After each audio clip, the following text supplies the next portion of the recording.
you cannot. Charmaine, give the baby some gum. No, Ma. I only came here for one thing. Come, KJ. I only have $500. Is that okay with you? What? What did you eat today, baby? I had macaroni and cheese, pizza, fried chicken, spaghetti and meatballs, a funnel cake, and chocolate. Oh, and filet mignon. That's it? Yep, that's it. Charmaine, why you not feeding these kids? Did you not just hear what you said? Come on, baby. We gonna go to Popeyes. Ma! Oh, Mommy, can I get this toy? No, baby. You already have toys. Okay, so I need butter, garlic powder, and... Yeah. Charmaine, he just want a toy. I'm gonna pay for it. I'm gonna pay for it, Charmaine. I'm gonna pay. Okay, but... KJ, who gave you $20? I found it somewhere. Who drops $20? Yep. Okay, next we're gonna add 2 What eggs. in the... what are y'all doing up at 3:47 in the morning? What's going on? KJ said he wanted cupcakes. So y'all just got up at 3:47 a.m. to make cupcakes? Don't worry, Charmaine. We gonna give you some. Boy, you better fix your face before I whoop... Oh. Before I whip him a fresh batch of cookies with extra chocolate chips. Yeah. If Sarah has 3 cookies and take away 2, how many cookies does she have left? 3? No. Now you make me mad. Listen. 3 minus 2 is what? I don't know. Oh, you don't know? Well, you can stand in the corner and think about it until you know the answer. Charmaine, you don't have to go so hard on him. Ma, he knows the answer. He just messing around. Please do not tell me how to parent. Oh, what? So you gonna put me in timeout too? She got you too? Yes. That's not fair. You were only trying to help me. I can't believe it. I'm hearing too much talking over there. I said stand in the corner in silence.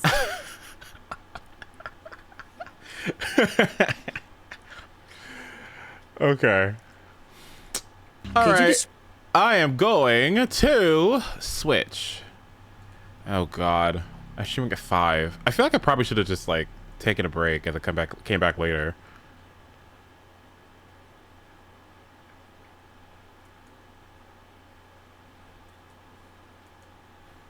Hi, Dickie. A wise person once said there are 2 kinds of HSR players: those who pulled E2 sustains and those who did not. Yep. All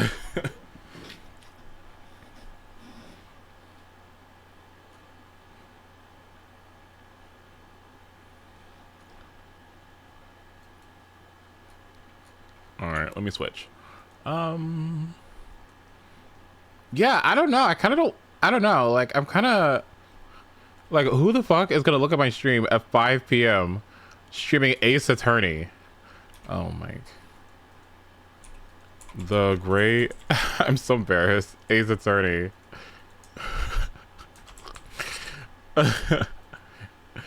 Okay, let me pull it up. Why is it 81 degrees? And where's my controller?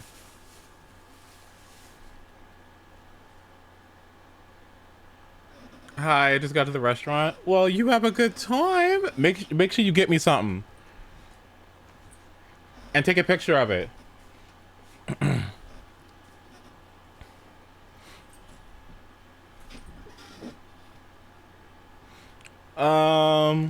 If they ask for a drink, I never get drinks at restaurants, so get me a water, okay? And no lemon on it, but make sure that's a straw. For the appetizer, like, get me like a salad, but it's gotta have some like fruit in it, right? And it's gotta have some like meat option. So like, give me like a chicken salad with like some fruit in it or something, right? Like totally. And then, okay, I want, if it's a steakhouse, I want mashed potatoes. I want a steak medium. And a side of carrots. And give me some broccoli too. And then make sure they got steak fries.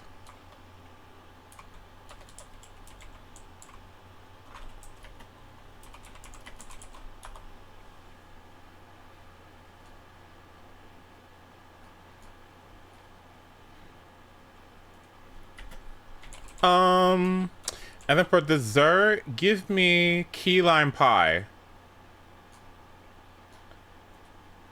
Yeah. Yeah.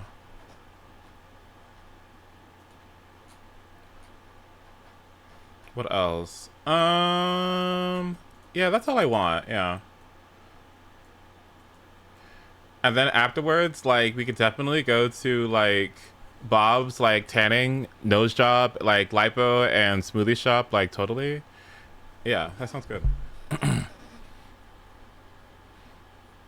No, I like... no, I like me some... I like me some, I think I like medium rare steak.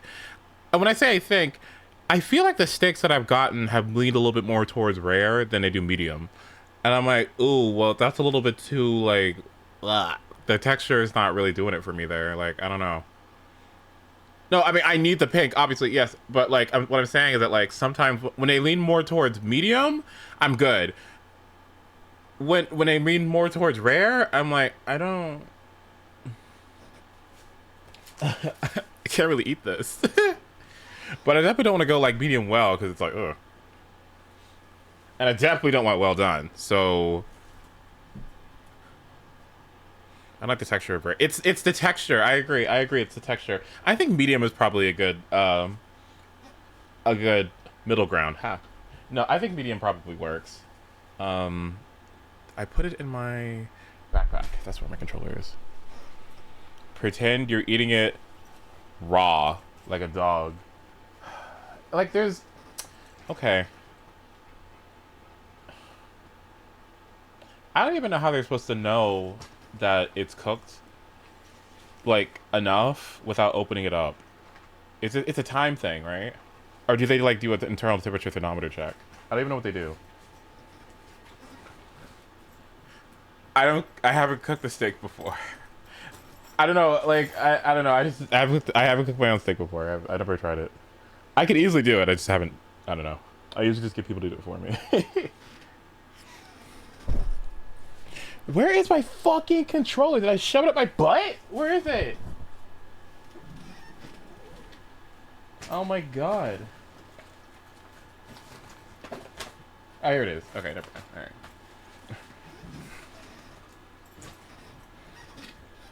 You squish it. Oh, okay. Is it... Wait, okay. Is it internal temperature? Because I thought internal temperature was like... If it was... If it's like food safe. Back to Schizo steak.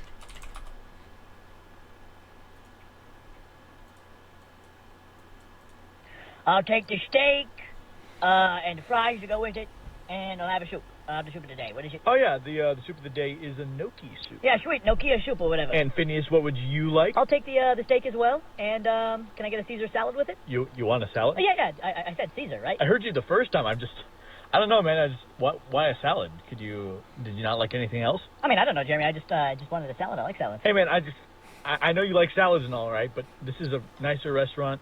Okay, it's $13 for a salad. It's a lot of money for some fucking lettuce. Okay, we can $13 for a salad. $13. go with something else, maybe. Is the salad just not that good or something? I'm kind of No, dude, the salad. It's not the salad. It's the fact that you're like 45 pounds wet and you're ordering a fucking salad, dude. You don't want to get something hearty. I mean, Buford looks like he needs the salad. Hey! I'm getting the salad, Jeremy. That's just how it is now. Fine. How do you want the steaks done? Can I get mine well done, please? And I'll have a rare steak, borderline blue, if you're allowed to do that. Alrighty. Well done, and a blue rare. Okay, I'll be back in a sec. Ooh, Thanks, blue Jeremy. rare. Whoa! Did he say that you got a blue rare steak? Yeah. I love myself a good blue rare to rare steak. That's pretty much my premium right there. Oh! Ew. God, why would you waste your money on that? Jesus. Are you trying to make me feel ashamed for ordering a fucking rare steak, Buford? I'm just saying, when you get your plate and it's hot and ready and all of a sudden it starts mooing back at you, you're gonna have wished that you ordered medium rare. Jesus Christ, man. Hey, it's what I wanted, dude. I like it rare. Phineas, it's just really annoying, okay? Because you went down here to pay money for a bunch of people to prepare very nice, fancy food for you. And you just want it raw. I mean, at that point, you might as well have just gone down to a grocery store, gotten a slab from aisle 3, and ate it out of the packaging like the fucking feral hog you are. I mean, do you like the blood or something? Buford, that's not blood. Oh, yeah? Yeah, it's not blood, you idiot. It's myoglobin. fucking myoglobin, okay? It's not blood, it's a protein. You fucking idiot. Okay, you just don't see it whenever you have a well-done steak because it doesn't come out red because you fucking boiled it! You fucking eviscerated it! You burnt it like a fucking tire on the spin out! Okay? I'm tired of you fucks telling me this shit's raw! It is not raw! is, I'm pretty sure if I got a good enough veterinarian and I brought him in here to this here restaurant and I showed him the steak that you're about to get, I'm pretty sure he can pull him back to life, man. I'm pretty sure he just needs some Oxycontin. Shut up! God! Dude, I hate you fucking idiots! Always using your fucking caveman logic of having a fucking burnt piece of tire on your plate and being happy with it, dude. There's no flavor. There's no way that you enjoy this shit. I don't know how the fuck you even put it in your goddamn mouth! You guys are idiots!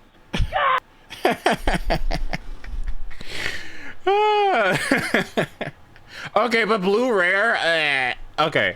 Blue rare steak. No, I'm sorry. No.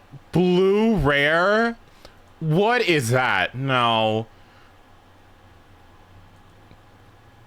1 minute per side?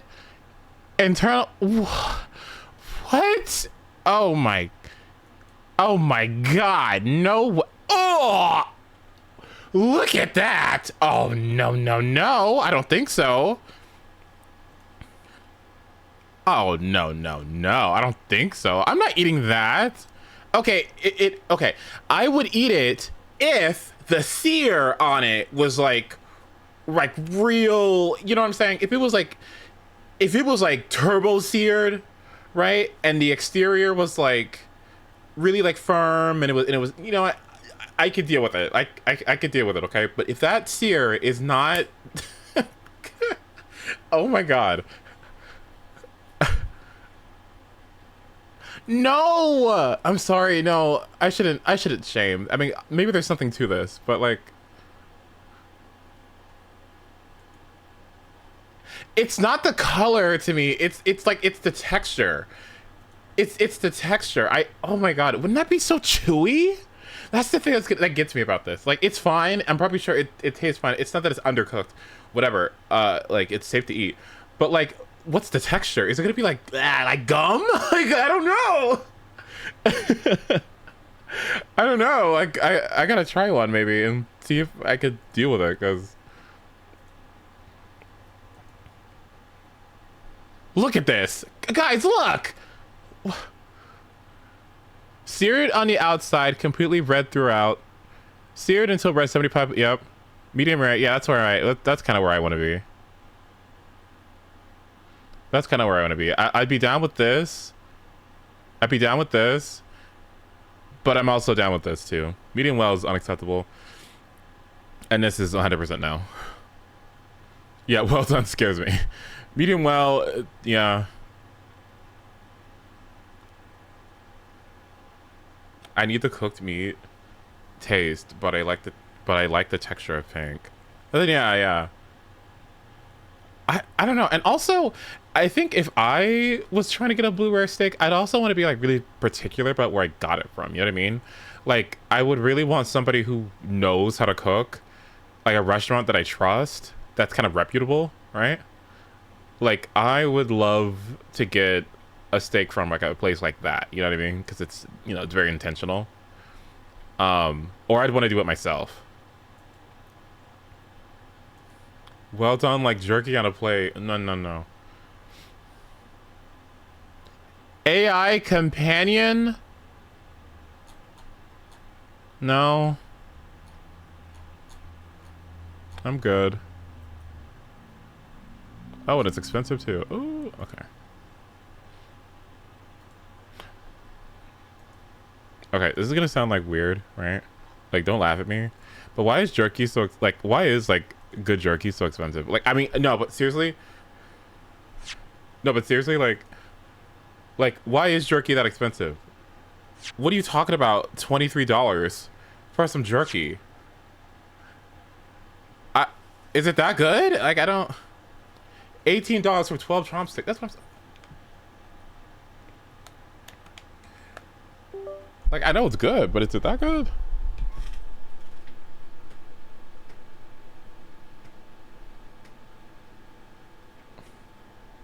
Dehydrating it takes a while. Maybe that's what it is.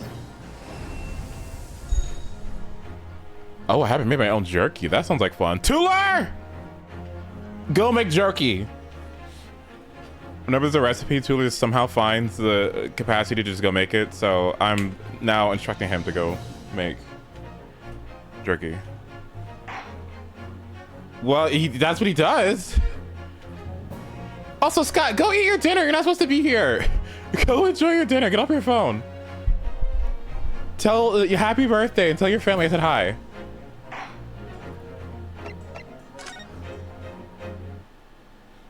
Actually, don't say that. No, don't. Actually, no, don't.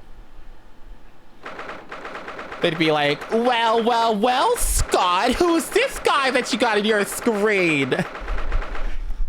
A-Star the Third. Well, Heidi-ho.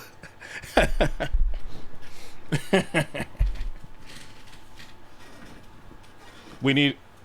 What? We need Tuller and crew to unionize. What? Here's your little friend here. Oh, I like his hair. Wow.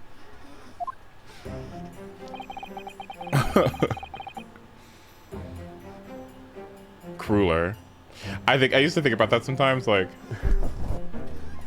you know how gems in Steam Universe would fuse, but it's not like the physical. It's not just the physical, but it's also like you get like a personality that fuses with somebody else. Like, that's how I kind of wonder if I like fuse with somebody, like, what am I bringing to the table?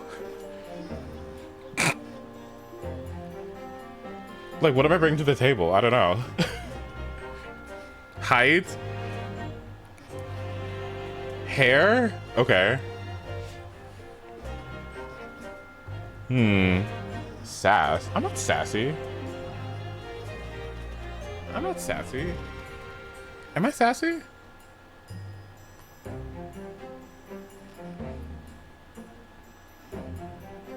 First words out of our fused mouth. It's not optimal.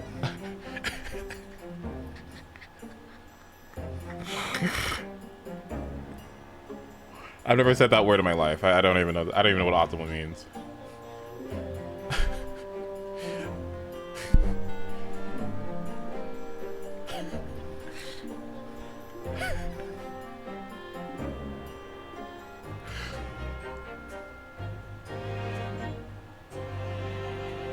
I just go for, the way I just,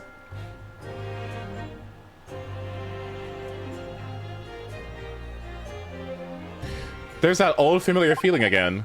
The crushing pressure of this historic courthouse. I'm gonna kill one of you later. Actually, no, it's a little different today. There's an even more menacing tension in the air. There is a menacing tension in the air today, isn't there? I suppose. Yeah, I think so. It could only be the result of the menacing appearance of the defendant. A little more courtesy, if you please. Oh my. I do apologize. However, you're certainly not mistaken that this trial is far from ordinary. What do you mean? I'm not privy to the details. However, I understand that no jury has been selected. A trial without a jury? Well, that's just like No, he's not proceeding over the fucking... You're not proceeding, are you? The trial of the professor 10 years ago. A closed court. Good morning, my dear fellows. Well, where have you been? Mr. Sholmes, and your hair is back. Have you made note of my hair, Mr. Naruhodo? An outright victory for science, you must agree. To be perfectly honest, so much happened yesterday that, well, I completely forgot about your little hair problem. Aha! What to one man is a little hair problem, is to another a day of drinking dubious potion after dubious potion. You have no idea how my stomach ails me this morning. Oh dear, how awful for you. I'm afraid you only have yourself to blame, Mr. Sholmes. And good morning to you, Mr. Reaper. I'm delighted to see you're looking so full of vim. And I to you. I see London's celebrated great detective is as active as ever. Oh, you exaggerate, my dear fellow. Compared to my paltry engagement with a few trivial cases, the Reaper's overbearing presence is a far greater deterrent to the black roots of crime in our capital. And whilst I may not agree with your methods, there is at least one point on which I would readily commend you. What an honor. And that would be your eye for a good lawyer, sir. Mr. Sholmes. After all, behind this lawyer, there's a very great mind, my own. What are you trying to say?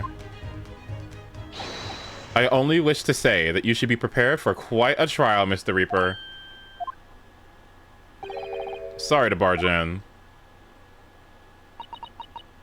Hi, Gina. What's that in our arm? A mourning band, I suppose. Father, shouldn't you be at the symposium?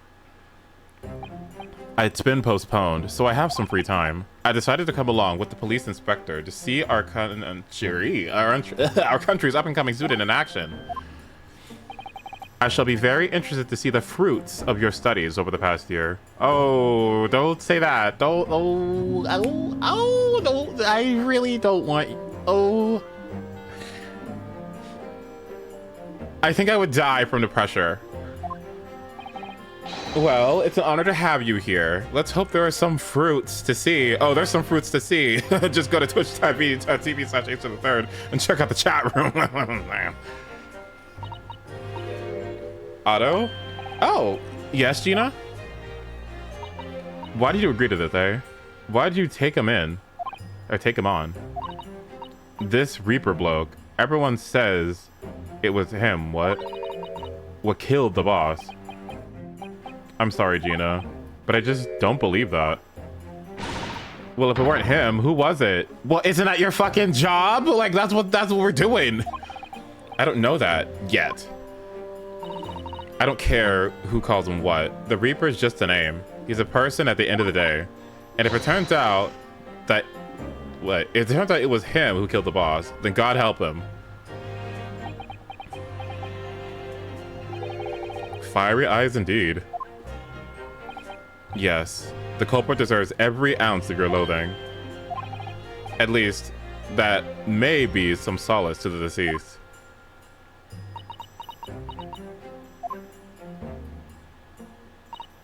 Please, Otto.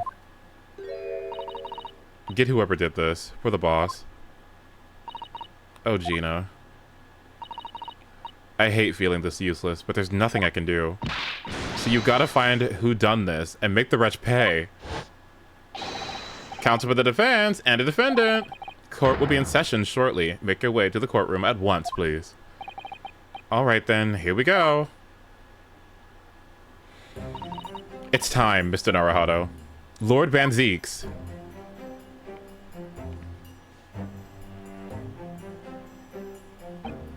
One who lost his treasured brother to a mass murderer. One who lost his treasured father in a boring court of law. And one who lost the man who helped her escape destitution. All that misfortune, all that pain, on course to collide headlong in this trial. It's time to shine a light on all these dark events. And whatever truth is revealed, we still need to think about Iris's dad, because she needs to have her trauma too, because she doesn't know about her father, and that needs to be revealed. We need to know what happened to Wilson. Not Wilson. Is it Wilson? Yeah. We need to know what happened to Wilson.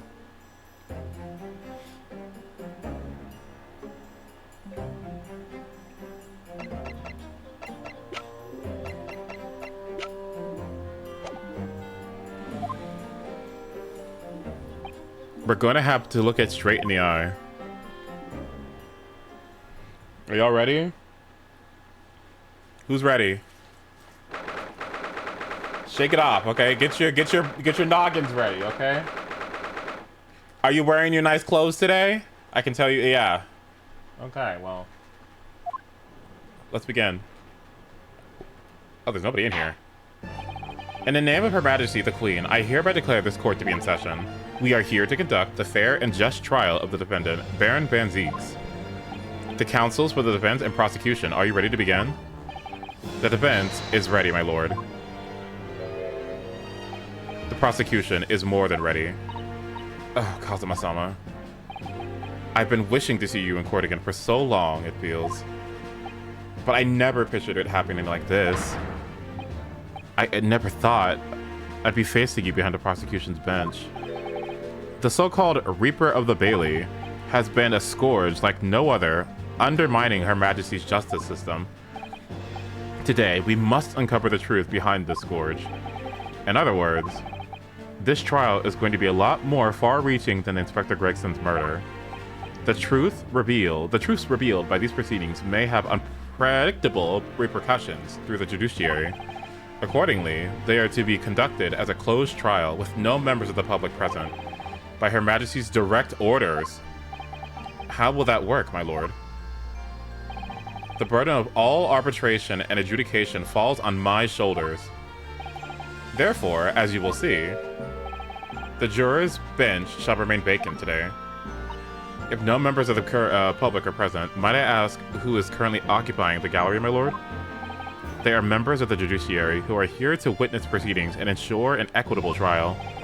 Members of the judiciary. Oh my. This is a very unusual trial already. There is, of course, another unprecedented aspect to these proceedings on which I must elaborate. The counsels for the prosecution and the defense are both aliens of Great Britain. I believe it takes an outsider to see the truth sometimes. And as I stand here in this courtroom now, I'm quite certain this is the reason why I had to come to Britain. Kazuma?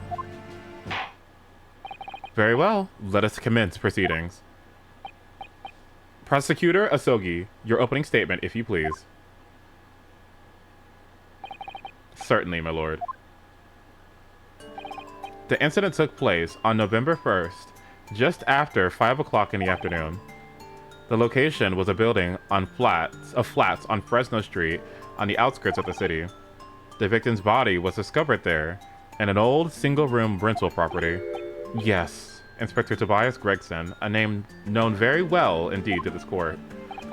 Not least for his miraculous resolution of one of this country's grimiest cases 10 years ago. The Professor case. How sure are you about the time of the incident? Several witnesses on the street outside heard the gunshot, and all have reported the same. Yes, that's what Gina told us too. There are a number of witnesses. I have here a plan of the room. The victim was found curled up in one corner.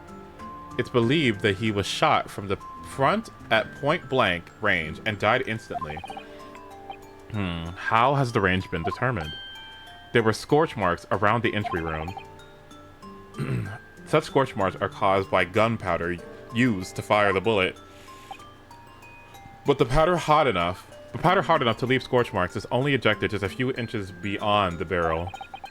In other words, it only happens when the target is at point-blank range. Could have been suicide.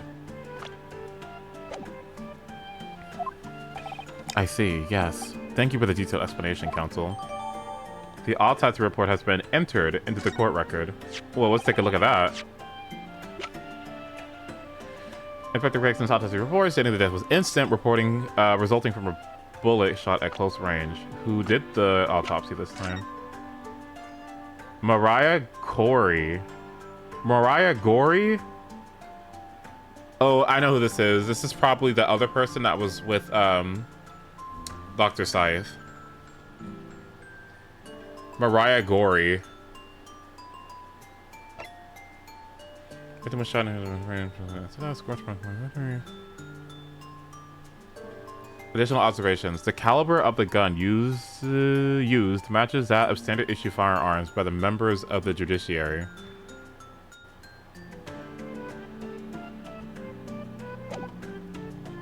So it could be somebody in the courtroom right now.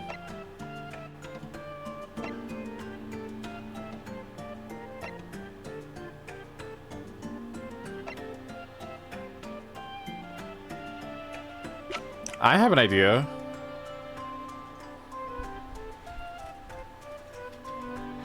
given that he was indirectly / directly involved with horrible things that happened to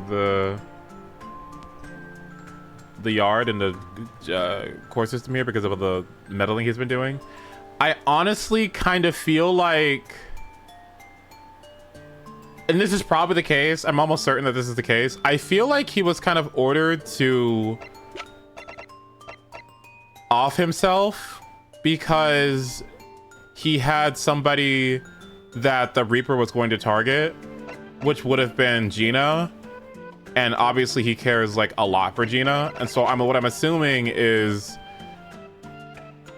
it was a matter of like protecting her that might have driven this this event, because there's always this whole like focus on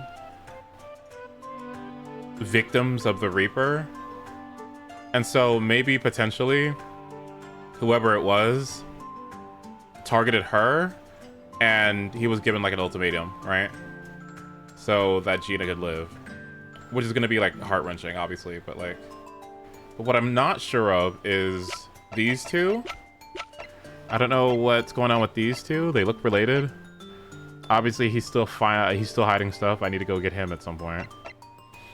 Asogi I don't really care about. I don't know where the judge is. We also need to think about who, again, helped Genshin escaped, and we need to know who killed him.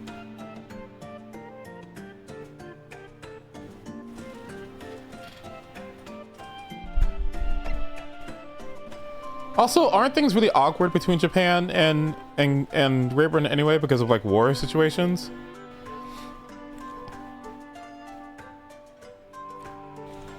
I feel like these two might have been working together. We'll have to see. The murder weapon was found lying beside the victim. And have you managed to ascertain the owner of this firearm?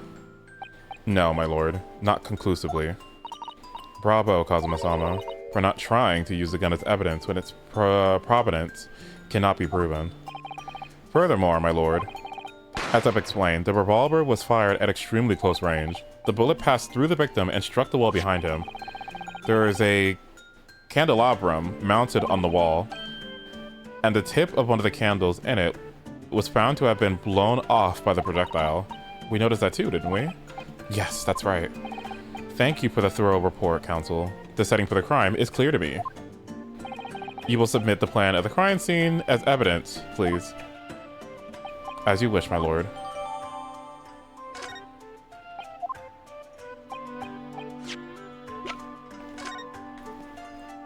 Anything else of note here?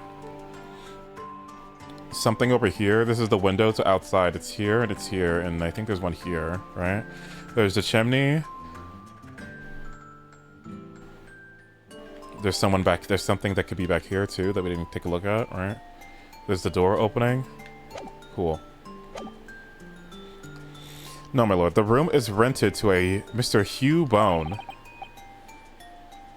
Boone, sorry. But there is precious little furniture inside, and it's generally in a poor state of repair. So what on earth was Rexon even doing there? Presumably he was investigating some case or other. When a policeman was informed of the gunshot from the witnesses and rushed to the scene, he had found only the deceased inspector and the accused standing alongside, holding the revolver. Ugh. The attending officer arrested the accused on the spot. So, the details of the case are clear.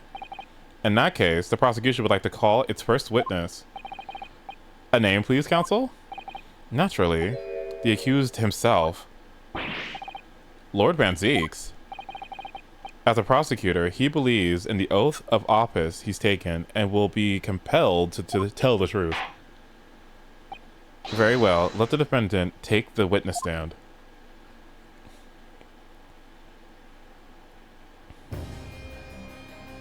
So, witness, state your name and occupation for the court.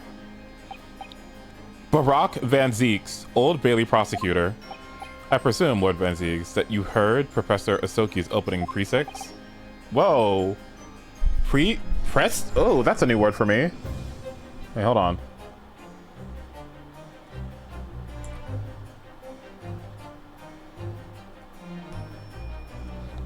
Oof.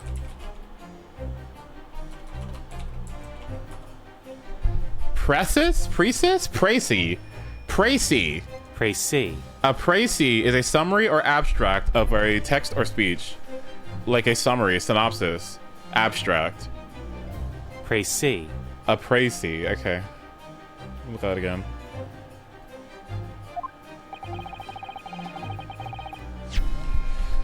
Okay. I assume that you heard the opening pre-say? Yeah, okay. I did. It is alleged that you were found at the scene of the crime, and that you were arrested by the arriving police officer. Can you confirm this? Yes, my lord. Then I'm sure the court would like to hear you explain some things away. Namely, why you were there in the room on Fresno Street at the time in question, and what exactly took place.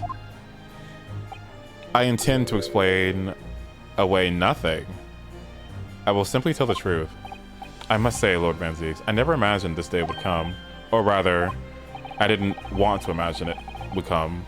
But since you became known as the Reaper, a part of me has been dreading it. Do you guys not know how the Reaper works? I thought he went after guilty people. Why would... What's the motive? Your formal testimony then, witness. Is there a motive? What's the motive? The facts of the incident. I was investigating Gregson, and my inquiries led me to that address. When I first entered the room that day, it was so dark inside and I saw no one. A moment later, I heard the gunshot. I spun around, and I saw the revolver on the floor. Just as I picked up the firearm to examine it, the door flew open and I heard a man scream. It was only then that the body of Inspector Gregson appeared before me. That testimony was the whole truth?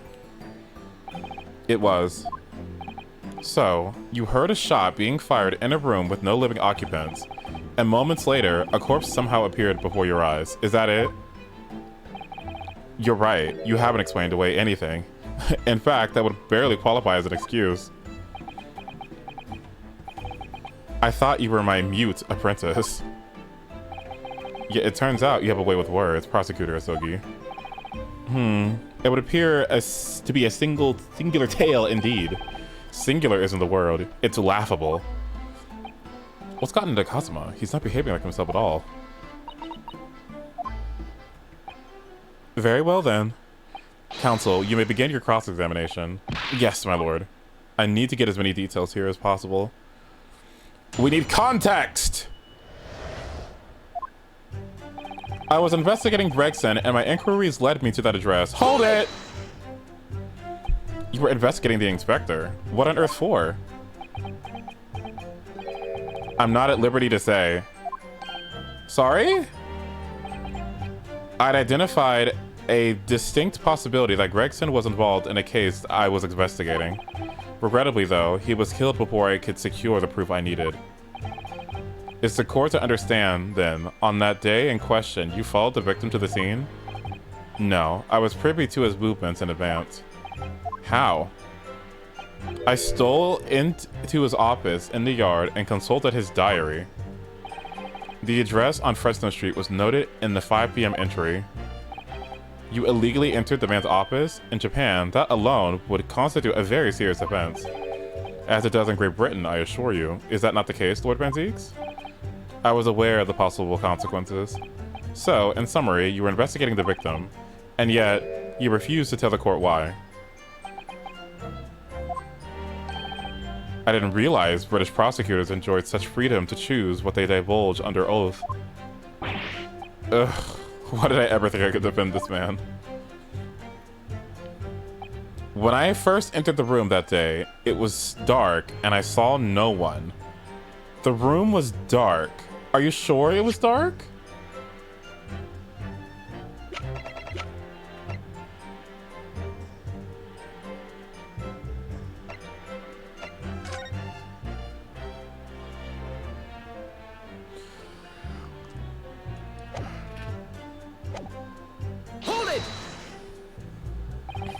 Had you ever been to the address before?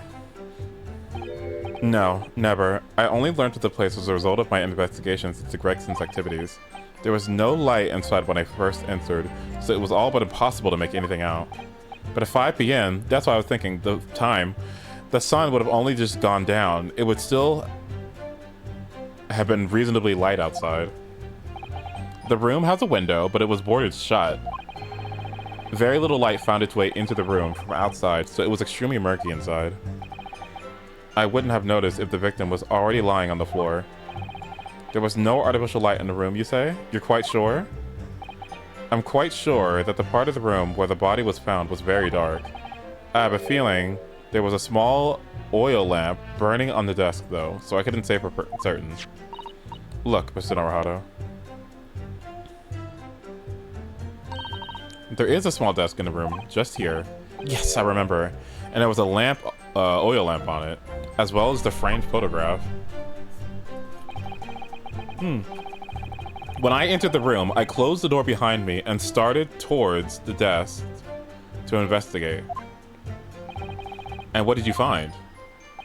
Nothing. I never actually reached the desk. A moment later, I heard the gunshot. I spun around and I saw the revolver on the floor. Hold it! So, who fired the gun? I have no idea. I didn't see anybody else in the room. But you say it was very dark in there? Yes, that's right. All I can tell you is I didn't sense another presence. Then it could be that the gunshot actually originated from somewhere outside the room? No, that's out of the question. Oh. Without doubt, the sound emanated from inside the room. I could smell the gunpowder. Ugh, this is going from bad to worse. And you say that's the point at which you'd noticed the revolver on the floor? Correct. And I foolishly picked it up. That was carelessness on my part. Presumably then, the gunshot you heard came from the firearm that you somewhat hastily took into your hands. And quite in fact, my lord, I believe it did not. What? The barrel of the revolver I picked up was cold, and there was no smell of spent powder. But then, where on earth is the gun that was fired? Well, I would like to oblige you with an answer. I'm afraid I can't. I, too, would dearly like to know that. Ugh. Just as I picked up the firearm to examine it, the door flew open and I heard a man scream. A man, you say? One of the witnesses, I presume? That's right.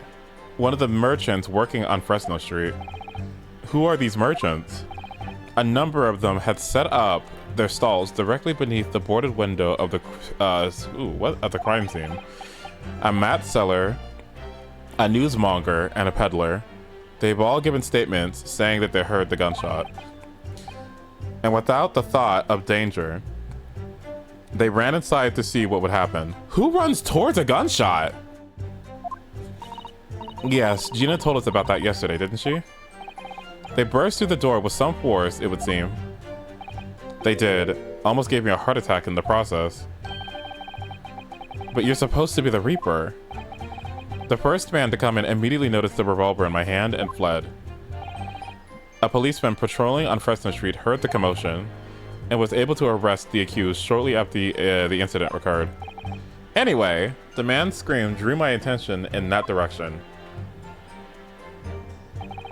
It was only then that the body of Inspector Gregson appeared before me. Hold it! What do you mean by that? In what way did the body appear? Yeah, was there vision in the room?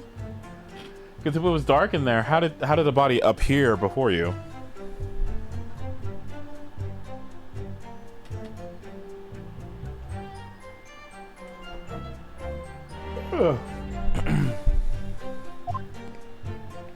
I honestly can't explain it, but it's the truth. As far as I was concerned, the body hadn't been there until that point. And then suddenly, there it was. Do you perhaps hear the sound of the victim falling to the ground just beforehand? At that moment, what I heard was the sound of the door flying open and the scream of the man who came inside first. Nothing more. I see. After the man fled, I examined the body. I was stunned to find that it was Gregson. A most curious circumstances indeed. How the inspector was killed or how the body seemed to appear out of nowhere, I have no idea. Objection! Surely the court has heard enough. My lord, the cross-examination has clearly revealed that the accused, Barack Banziks, is lying on multiple fronts. What? What is that supposed to mean? Good gracious, counsel. The defendant is lying, you say?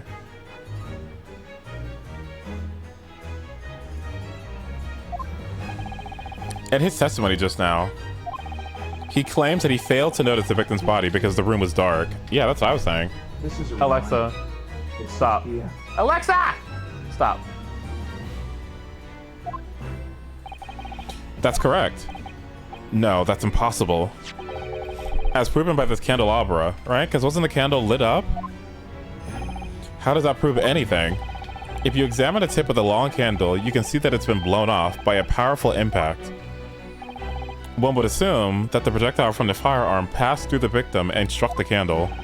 The problem comes when you consider the other candles, which are of a clearly different length. Yes, I can see that the only candle that appears to have been struck by the bullet is long. We could reasonably expect someone to have lit all three candles together. Are you sure? Which begs the question of, why only one ended up longer than the others? That must be because the particular candle was extinguished when the others were still burning.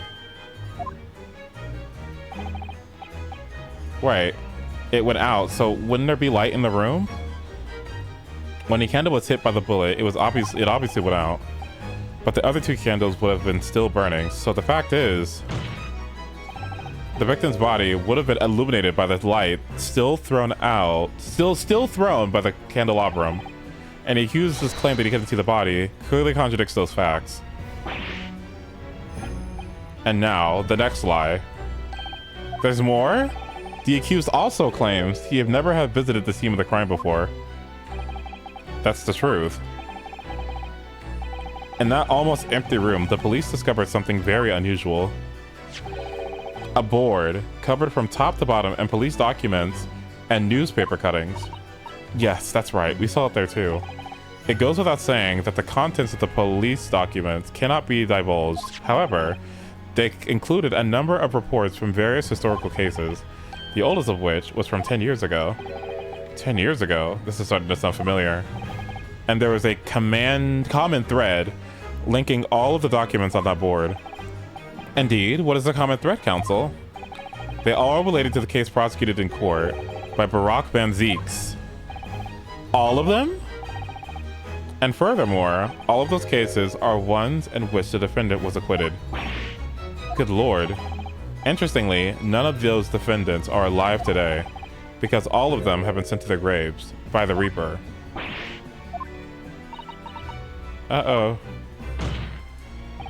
In short, that dingy little room is the Reaper's secret hideout and his base of operations. The Reaper's hideout? And yet the Reaper would claim to have never been to his own secret hideout? No one would believe that. No. The truth is, we've been looking at this backwards. What, are you saying that Gregson was looking into who the Reaper was because he wanted to protect Gina? And therefore, when he found Banziks there, Banziks killed him to keep him quiet? Backwards. Explain, counsel. Inspector Gregson was investigating the identity of the Reaper. When he discovered the location of the man's secret hideout, he was killed. As I'm sure everyone can imagine, by the Reaper's hand.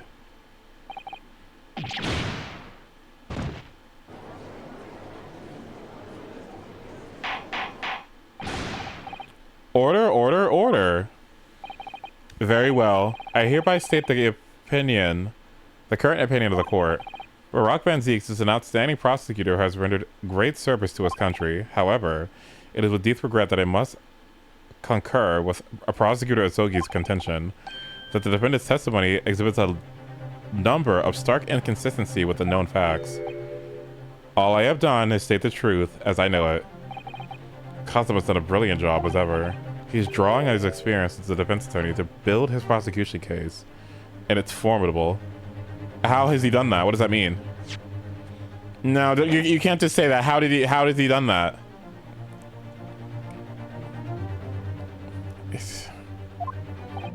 Counsel, you will submit the board that which you just showed the court as evidence.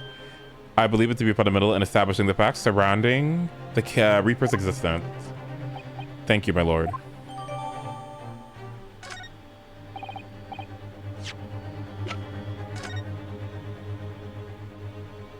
Oh, that's not good.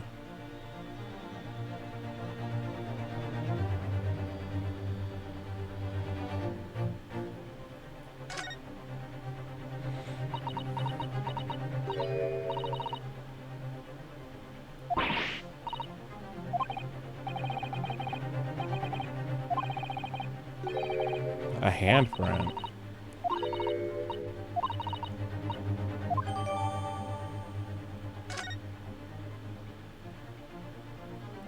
That's what I was saying about this room layout. That's what I was saying about this room layout over here. We haven't seen behind this, and it looks like I was onto something because it looks like there is a bloodstain behind it.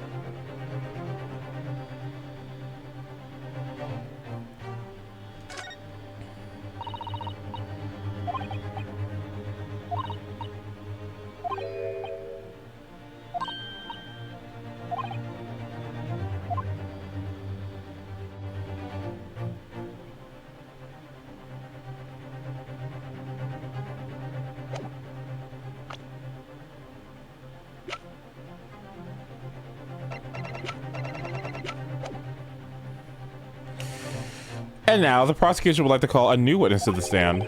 Witnesses who saw the event unfold on the day in question. Saw events? They were mentioned in the previous testimony too, if you can remember. Yes, the street sellers who heard the gunshot and went running into the room.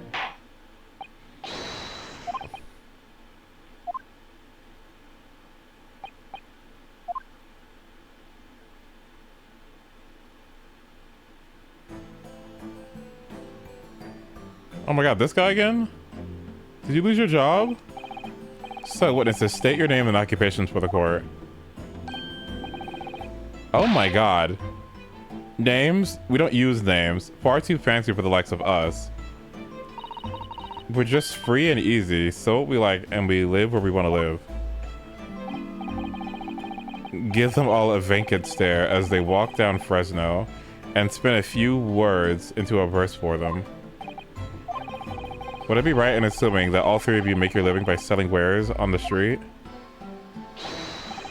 Everyone calls me Gossip. I sell jaunty little tidbits to passerbys, you know. Jaunty little tidbits. Got an absolute smasher for you, sir. Right up your... Janelle? Janelle? It is? Okay. 6 pence is the price, and not a penny less. Wait, you're actually trying to sell it to me now? Oh, come on, sir. Don't tell me you're not interested. Try the man. Give him the money and see what it is. Pay the man, counsel. Okay, fine. 6 pence it is. You won't regret it, sir. Now, you got your listening ears on? Just between us, a young couple on Slight Street have just had twins. That's lovely.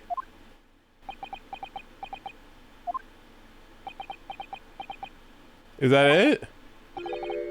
Is that it? No, that's not it. It's gossip, isn't it? It wants to spread. But that bit's up to you and your mouth, of course. I've got more, you know. Do you want to try another juicy one? 6 pence a piece, if you're curious. I am curious, yes, about what's going on under that fat bottom lip of yours. Namely, that unusual bruise or wherever it is poking from your collar. What about the next witness then? What name do you go by and what do you sell? Me? I'm Venus. That's what everyone calls me. Funny, isn't it? I sell these lovely little fireworks to the local school kids. 6 pence a pop. What do you say? Girl, I don't know about that. Oh. You weren't exaggerating with little. Do they actually sell? Oh yeah. The second years can't get enough of my Venus firecrackers. Especially when I told them that if they get 100, they could blow up the school. Not the most savory of ideas, young lady. What'd you say then, eh? Want a part with 6 pence a pop for a pop? Wait, what? You want me to buy one? Tell you what, I'll let you in a little secret. If you get 100 of them, you could blow up the whole courtroom. Try the woman. Give her the money and see if she's right. Pay the woman counsel. Alright, I'll buy one. Lovely stuff, right then. This is something a bit extra just for you. The Venus special, only 600 pence. 600? 100 is my regular fireworks. There's nothing little about that, is there? And there's nothing little about the punishment if I blow up the Old Bailey either. The court record. I mean, that does give us something that could have made an explosion. A little too convenient, I guess. Why was this added to courtroom or court record?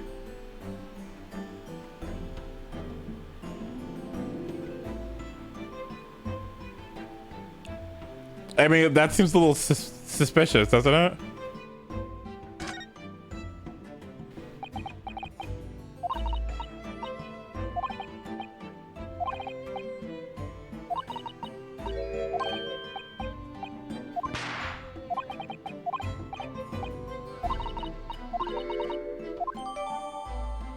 It sounds like, yeah, it sounds like a gunshot.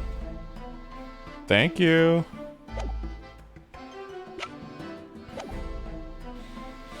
And the last witness, what name do you go by and what do you sell? I'm a thinker, me. Think all sorts of thoughts. I think, therefore I am. I am, therefore I think. I think. Because I stand there on the street watching the world go on about me.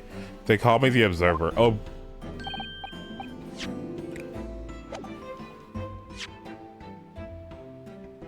The Observer of... The Observator? Get out of it, old man. Everyone calls you Sandwich, and you know it. So, you don't actually sell anything? A problem shared is a problem halved, as they say. I give advice, I do. I think...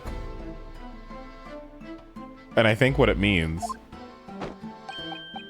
I actually don't sell anything. No, come to think of it. What was that sentence just now?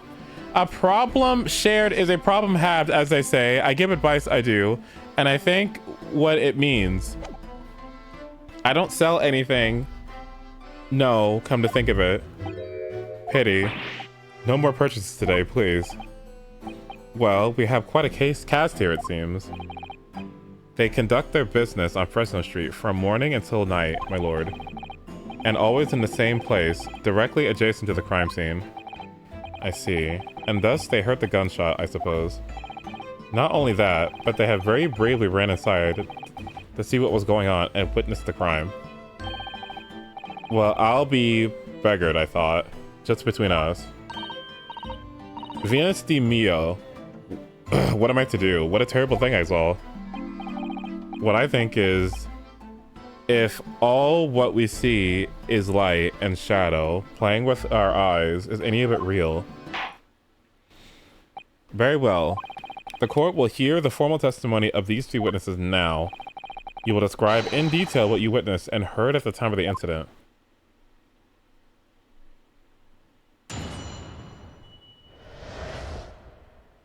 So, gunshot, Bruise on your neck and the other guy.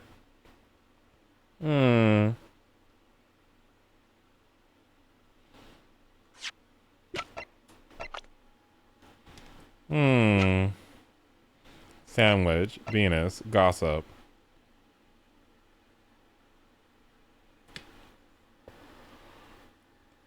And what happened to Gossip's neck?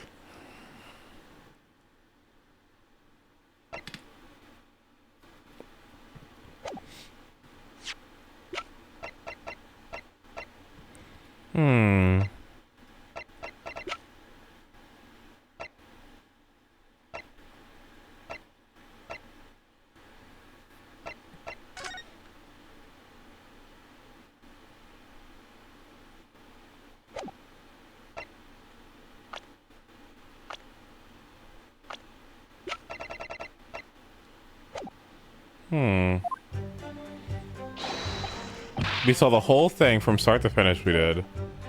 Everything from the moment they went into the building.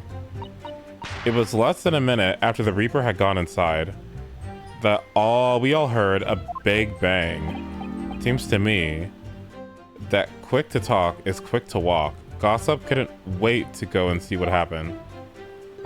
I ran into the room and there he was, the Reaper, gun in hand, standing over the dead body. I was scared half to death me, so I ran off to find a copper.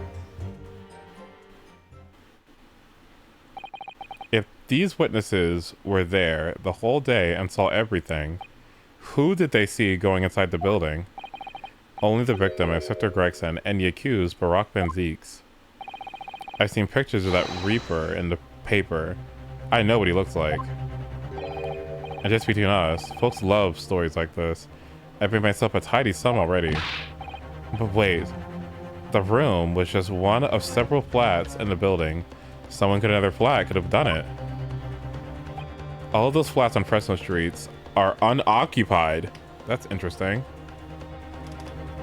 Unoccupied. Okay.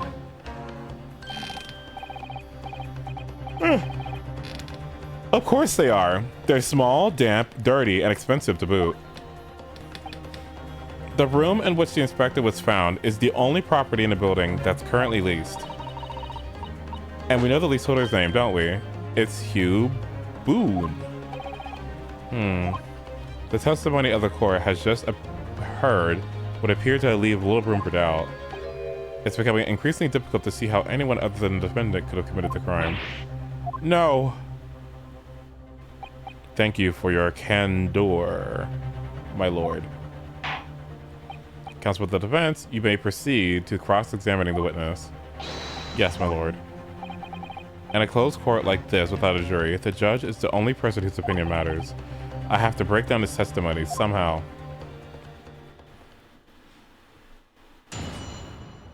Okay, I need to go to the bathroom and give my voice a second. That's a lot of text I've read so far, Jesus Christ.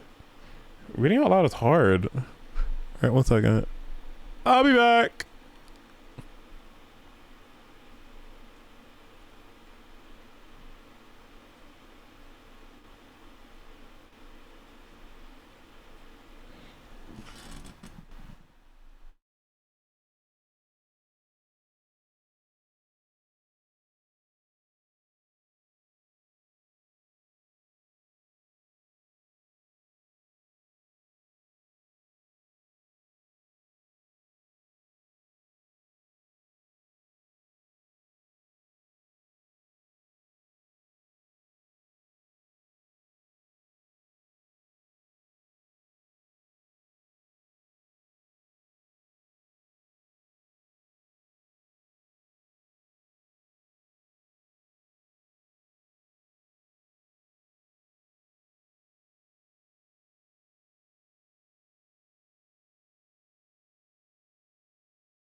Okay.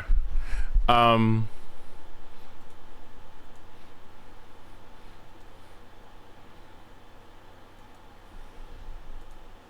have a video.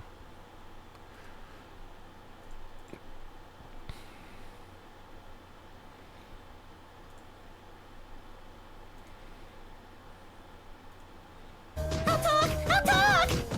She's in there! I know it was you that went to Bobby Blabby with that hairy leg story, monkey face. What'd you call me?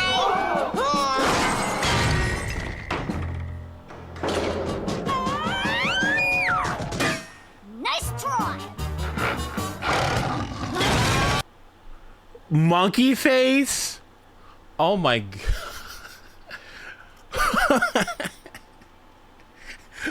Like, okay.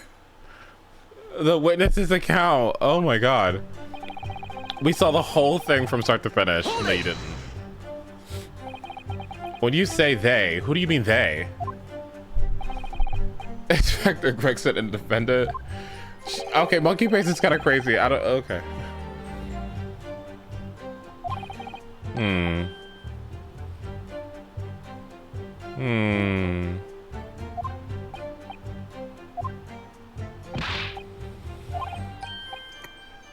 The first fella must have been gone inside for 15 minutes before we heard the gunshot.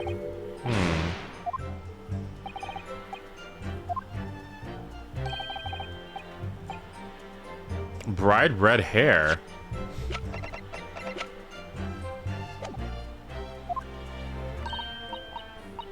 His hair was red, huh? Interesting. So he was wearing the...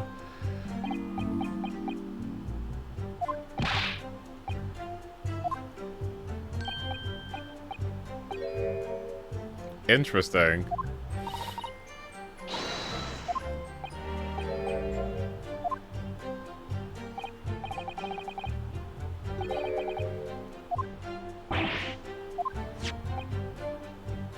Oh my god, can I have this? What the? Oh, okay, never mind. I thought I broke my water bottle. Oh my god. No, not a photograph of the scene. Oh, poor guy.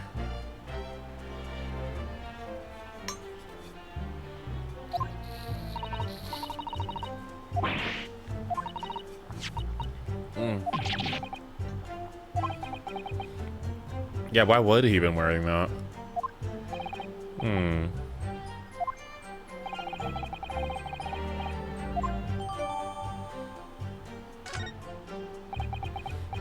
What became of the trunk that the red-headed victim was supposedly carrying?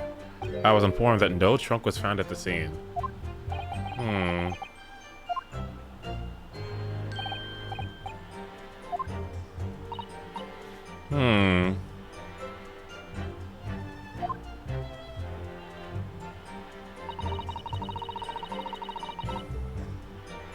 Our big bang, huh? Hold it! So this might be a discrepancy on when the actual gunshot happened.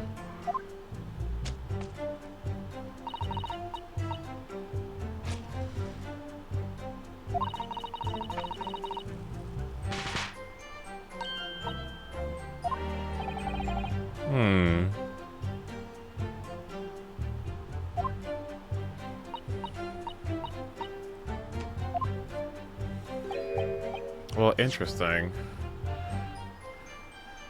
The explosion went off almost as soon as the defendant entered the building, huh?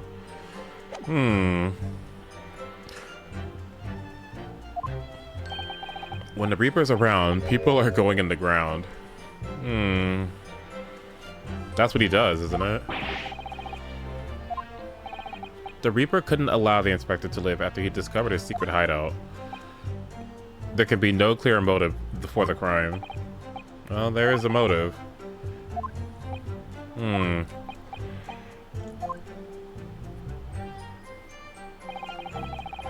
Who runs toward a gunshot, though? I don't get that one. Hold it! When Gossip ran to see what happened, did you go too? Well, me, I'm a bit hampered, see. All the signs are that I can't move very well. You were way behind, presumably. When that sandwich board around your neck. And big... yeah. Pardon me for asking, Mr. Sandwich, but... Is it possible you and I have met before? I'm not anybody. Me. The signs are what make me who I am now. I signed, therefore I am. So, you weren't employed as an omnibus driver just under a year ago, then? I might be mistaken, but I believe his trembling has intensified, Mr. Naruhodo. Yes, I agree. He's clearly been through a lot. Turn down King Henry Street and the Black Widower's Arms. Okay, is just there. Oh dear, you made him hide behind his sign. Poor thing.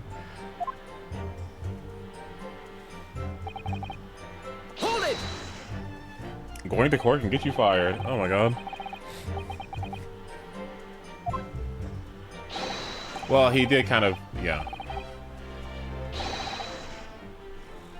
I kicked on the door with a like a professional, and then yelled out, "What's going on here?"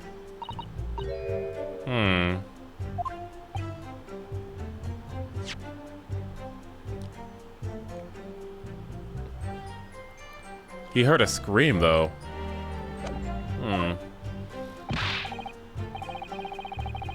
The candles were burning on the wall. Okay.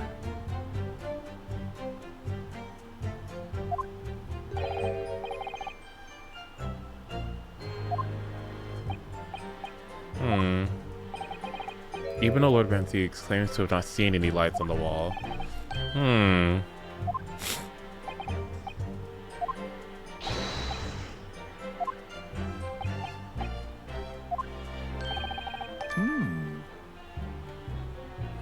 Is right. Excuse me. Excuse me. Do you have something to add, Mr. Sandwich? There's really nothing to me. Empty. Okay, yeah, that's not helping me.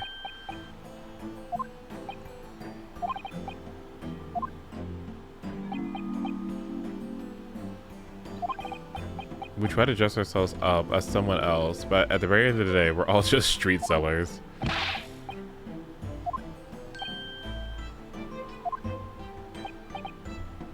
When he saw the Reaper, he fell clean over on his backside.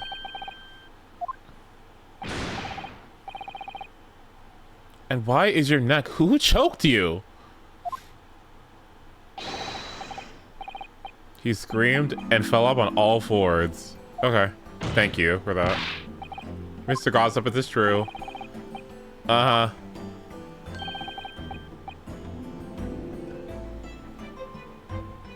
Planted my hand in a filthy pool of blood.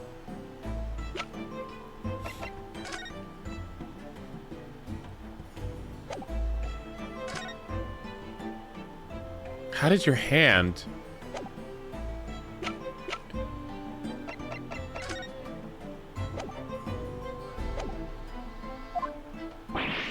A pool of blood? But the only blood there was here. A pool of blood? That doesn't make sense. Something fishy about this. This is the only pool of blood there is.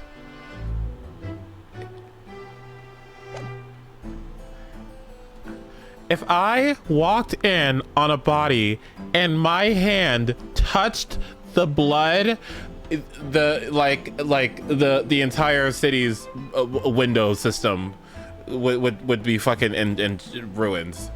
Jesus Christ. Oh my god. Ew, ew, ew, ew, ew, ew, ew, ew, ew, ew, ew. And I'd have to go to the fucking... I'd have to tell the detective, like, oops, I just put my hand in it. Ew.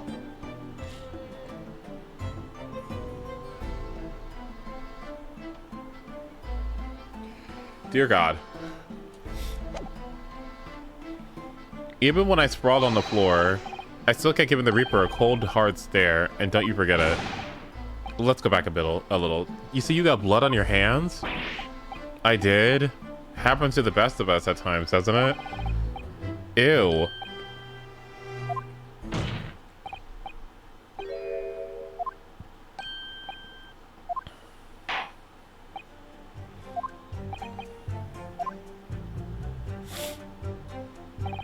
I slipped over and got blood on my hands, so I quickly wiped it off. On the floor. No, you didn't? Hold it! But... where?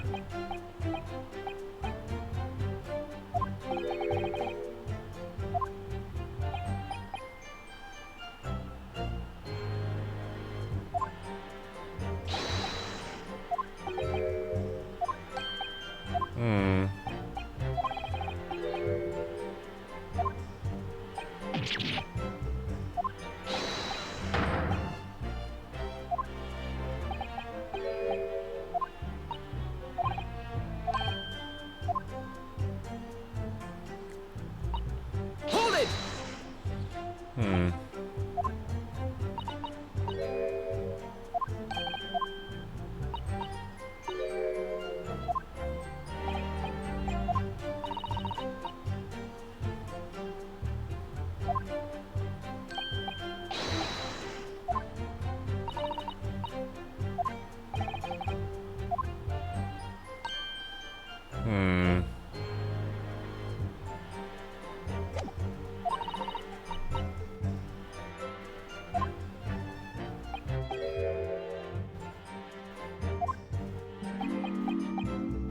I've never felt more uncomfortable in all my life.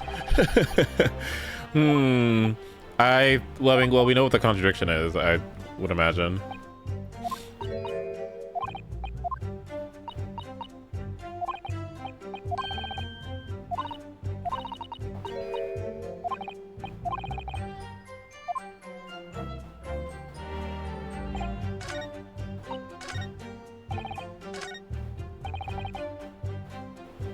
I mean, yeah, I don't think you did, because what's going on with this blood print? Objection! Yeah, where on the floor would that be? Does it really matter? I think it does. I mean, I guess it doesn't. But how did you get your hand on the back of this board when the door opens this way? Did you actually see the body?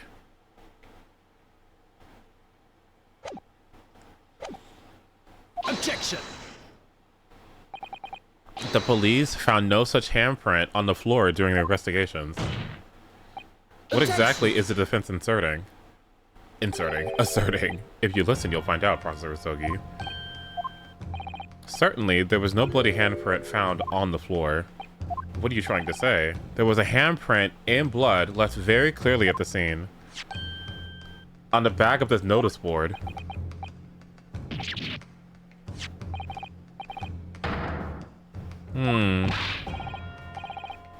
That's my right hand. I know it anywhere. So then why would it be on the... what? Objection!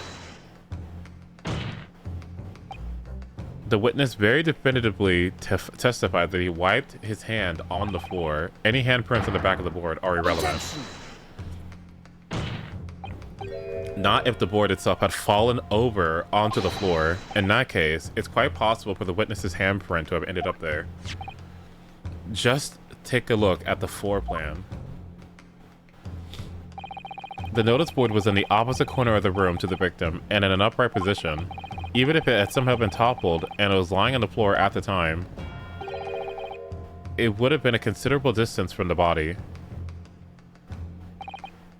I fell over when I came across the body, so I was basically right next to the corpse, not on the other side of the room. In other words, the defense's assertion is contradictory. Yes, it is.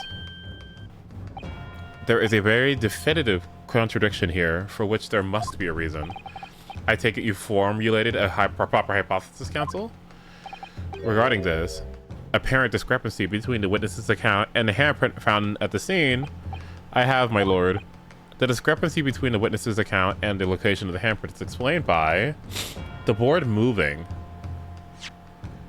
The board wasn't in this position, so why was it upright? What happened?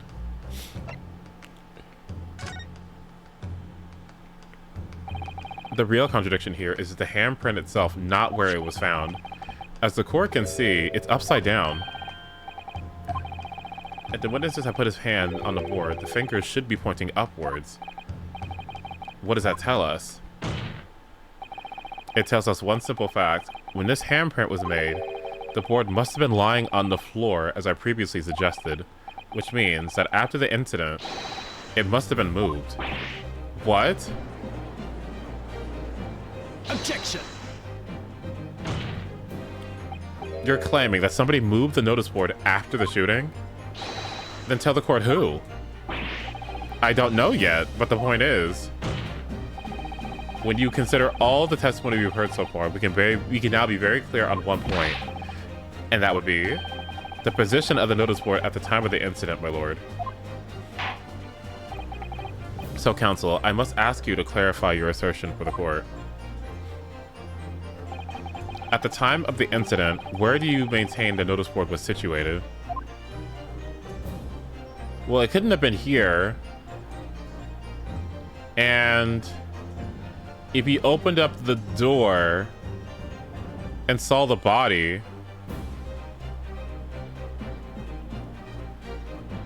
it had to have been like somewhere in this area, right? Does that make sense?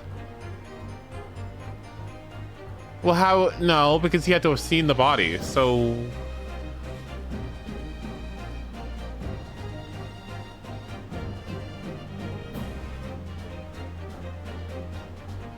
But how did it fall over?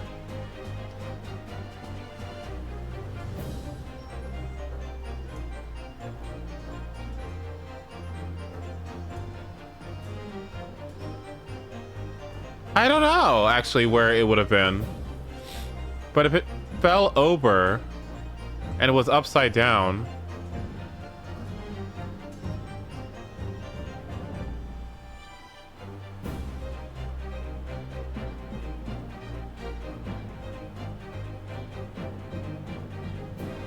it has to have been like here then, right?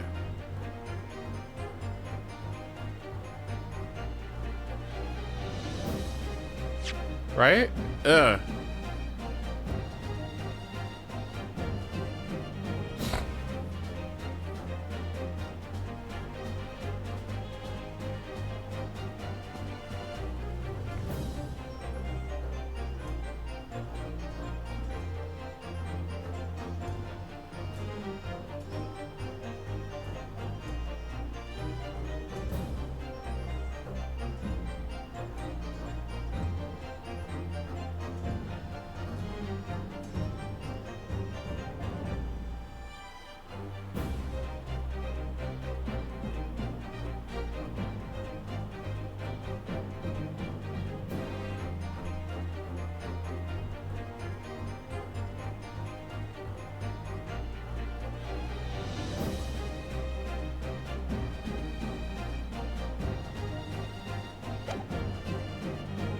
Take that!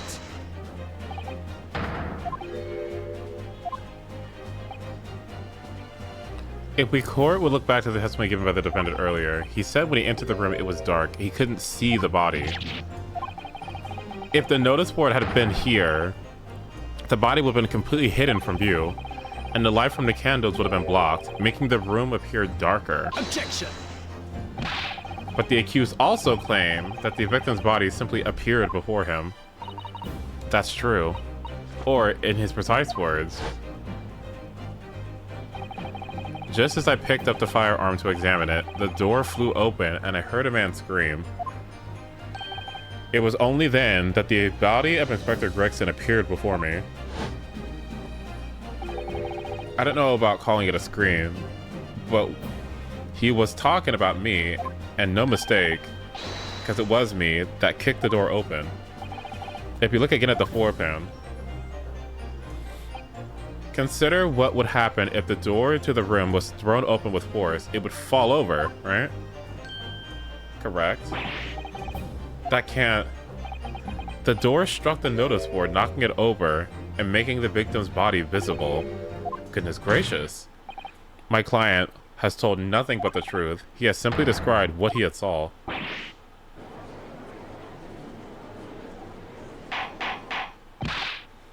Okay, so what does this mean? Order. Counsel, how has this not come to light before now? After the incident, somebody must have righted the board and moved it. But who could it have been? Into the position where the police, myself, and my colleagues saw it when investigating the room. Witness, what do you have to say for yourself? Me, my lord. You and your fellows were there at the scene before anyone else. It goes without saying that you must know something about the position of the notice board. The witnesses in the stand will testify again. You will each explain exactly what you did upon arriving at the scene of the crime. Stop looking over your glasses at me. I get the message. Hi, sweetheart. Good afternoon.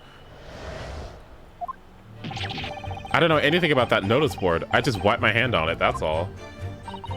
Well, don't look at me. I haven't got a clue about it. I was doing business with some second ears at the time. I don't know anything about anything. I'm just a bystander. Me. Just a sign at a crossroads of life. It was the Reaper, I bet. He's got a face that screams bored. I can't see how this changes anything anyway. The detective still died when we heard the gunshot. Are you sure? None of you can elaborate further, and I think the time of which you heard the gunshot could have easily just have been Venus's firecracker.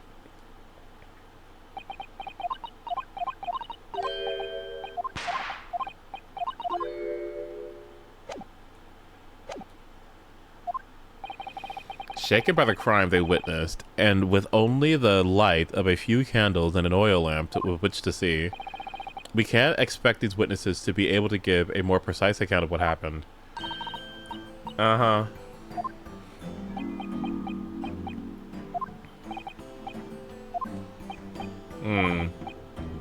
Even if the notice board was moved by somebody following the incident, it makes no difference. When the gunshot rang out, the accused was the only person at the scene. In short, the only person who could possibly committed this crime is Barack Benzies. You should think about, like, displacing that sound with another source, which is this firecracker. But I need to, like, set it up first.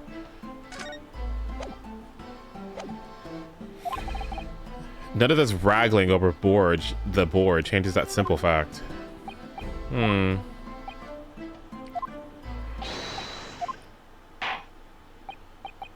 Okay.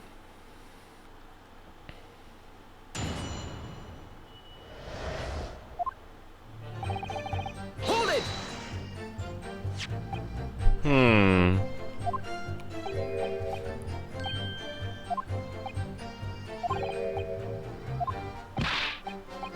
No.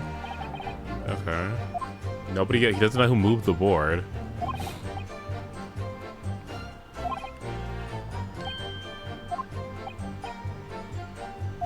Take a guess. Oh, Genova, thank you for the raid. I appreciate it. Thank you. Hi, everyone. Good to see ya. Yeah, you were... I thought you were checking out the police, I guess? I thought you were finding them. Hold it! Hello, hello. Welcome, welcome. When you say you were doing business with them, do you mean that you were selling them fireworks? Yeah, what else? Let's see. There's the Priory School just around the corner.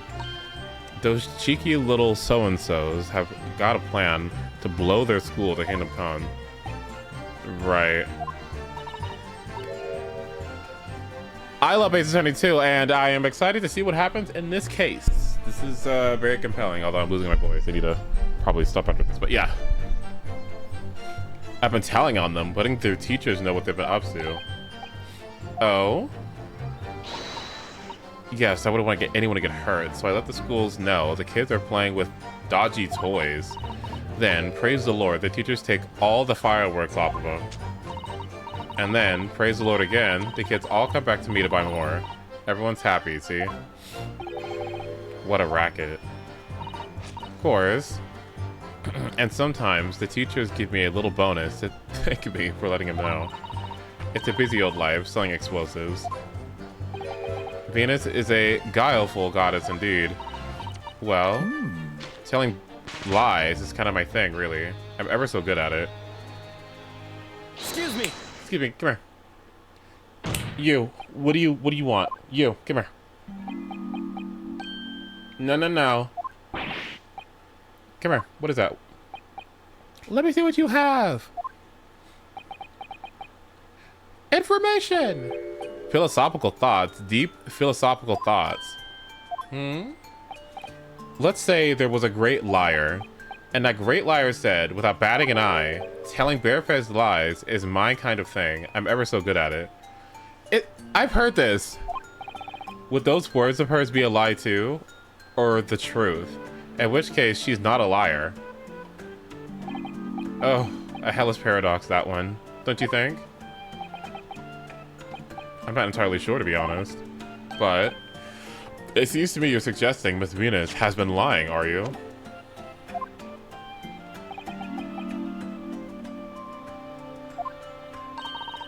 What do you want about, old man? Trying to cause trouble, are you? Keep on like that. And I'll wrap your whole body in firecrackers and set them off. That'll give you something to tremble about. You have a certainly disturbing mind behind that sweet, innocent face, young lady. So, Miss Venus has lied in her testimony. Is that what you're saying, Mr. Sandwich? Well, if it means I'll be burning in hellfire for the rest of my days, so be it. Yes, that's what I'm saying. Can you elaborate, please, sir?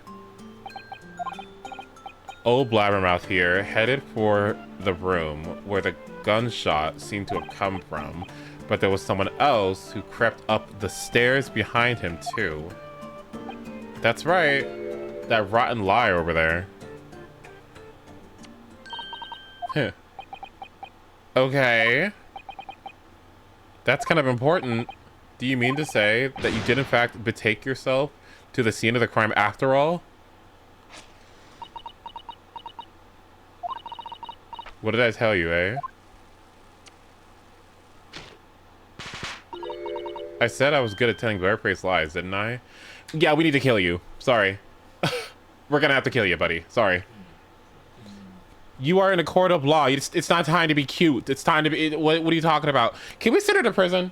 Actually, teach her a lesson, actually. Because you don't go here and just lie for fun. What? Well, that revelation rocked the whole courtroom, didn't it? Who knew firecrackers packed such a punch? Isn't it perjury? Isn't that what that is?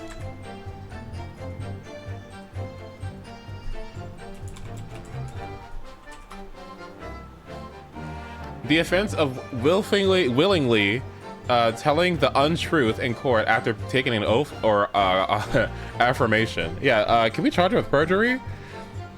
Is perjury considered a felony? Yes, it is. Perjury prosecutions are very rare. The rules for perjury also apply when a person has made a statement under penalty of perjury, even when the person has not sworn or affirmed as a witness. Hi, Kanji. Good to see ya. Okay, how long can you get prosecuted for it, then?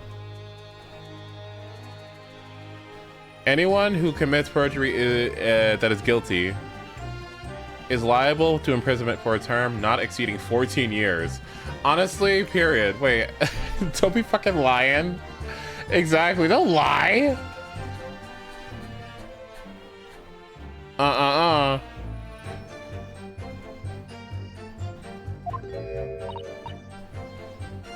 What are you saying? So you did indeed visit the scene of the crime, did you, young lady? Good grief. Now that you mention it, I suppose perhaps I do clearly remember climbing the stairs to the room. Why didn't you say that? Either you clearly remember it or you don't. Well, I shall consider a fitting punishment for this perjurious act later. Yeah. For the time being, you will immediately amend your testimony to reflect the truth. Oh yes, my lord, of course. Yeah, get her. Like, what? Maybe I did sneak along behind gossip and have a little peek into the room where it all happened. Yeah, let's talk about that. You make a habit of lying, do you, Miss Venus? Well, I suppose so. I don't really know, to be fair. If you want my advice, though, I take everything I say with a big pinch of salt. All right, but you did in fact go to the room where the victim was killed on the day in question, didn't you? Oh, please. As if I would. I can't think of anything more terrifying. Why, can we believe you? The truth, please. Well, all right, just a bit then. I mean, a girl my age is curious about stuff, you know? Did you touch anything at the scene? Oh, please, as if I would. I mean, there was a dead body on the floor. The truth, please. Well, all right, just a bit then. I had a look to see if there was anything I could sell. So I did give a place a once-over, but it was nothing to write home about. Right. Now, I hesitate to ask, but you didn't move the notice board by any chance, did you? Oh, please, as if I would touch anything like that. Just a few bits of loose change is all I had. The truth, please. Well, all right then. I thought there might be something worth having underneath it, so I blasted the flippin' thing. Sorry, flipped the blasting thing. You're telling us that you did move the board?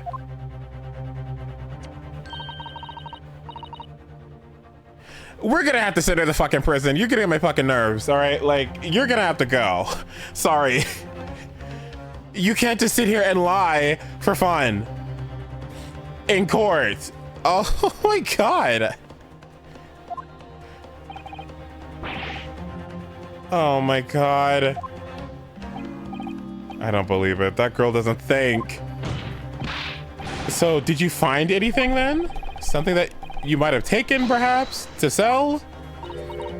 Oh, please. I should be so lucky. Am I the truth now?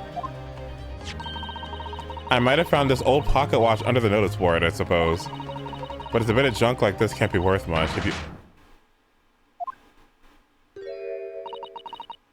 So it was you, was it? You're the one who took it. Gina? Young lady, may I remind you where you are? That watch there, that was a present to Inspector Gregson from the yard for a big case solved 10 years ago.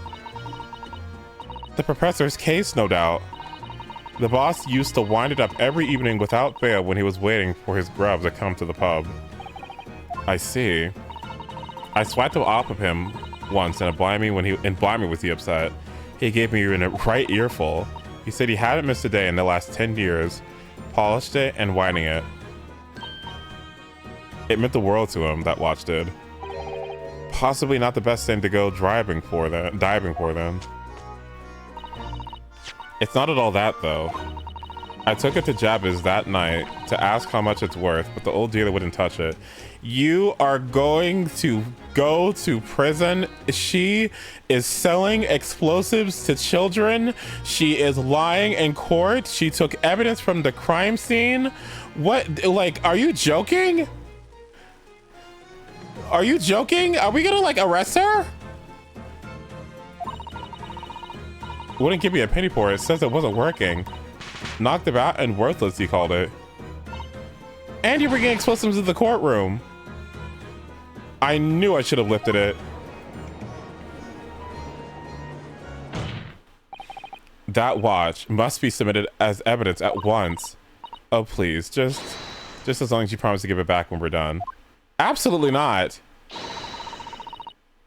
I'll swipe it from you if you try to get your grubby little mitts on it again. That's enough. Hand the watch to the bailiff forthwith.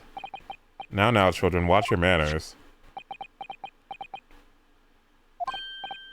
Good lord. The glass appears to be broken. More likely, it shattered when the inspector was shot. It doesn't tick anymore either. Which is why Jabez didn't want it. What a waste, eh? Well, this is wonderful. It can tell us when the watch was broken, then. Yes, indeed. It appears to have stopped at the hour of 5.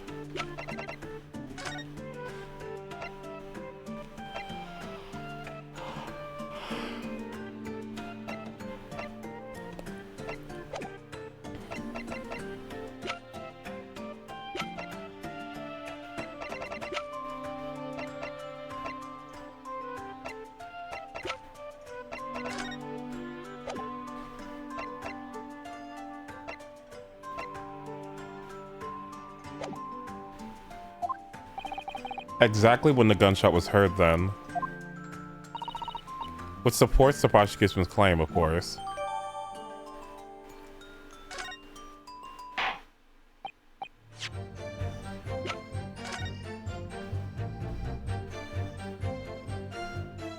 Oh, maybe this is the thing that unlocks the key?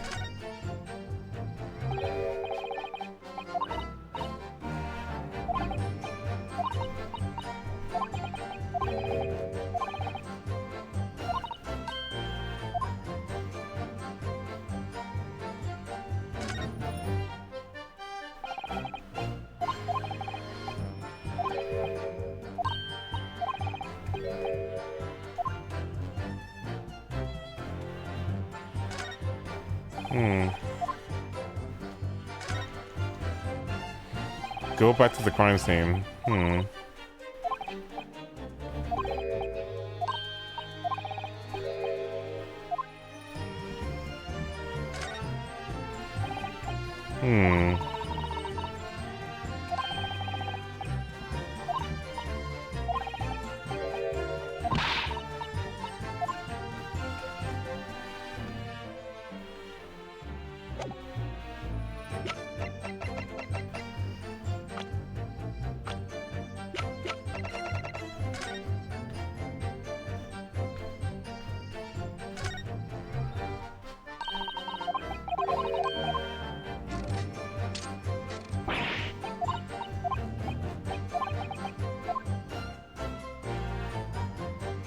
Alright, let's see what it does. Let's try it.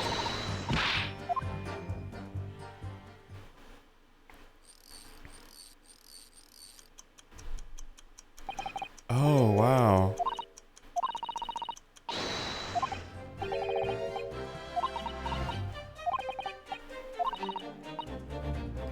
If the watch isn't actually broken after all, I have a feeling that it could have profound implications.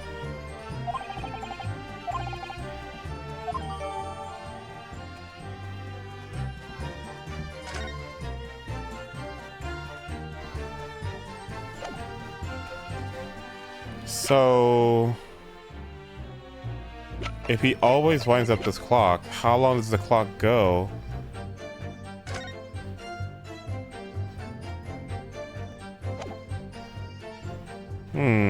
Without needing a wind up.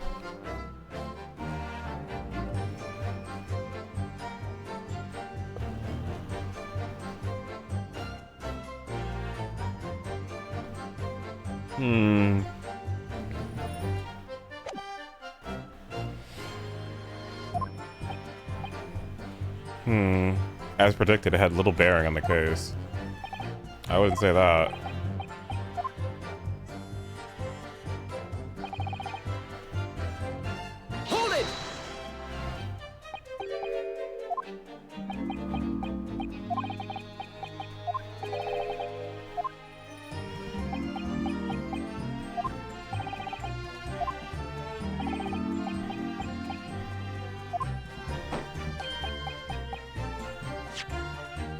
What?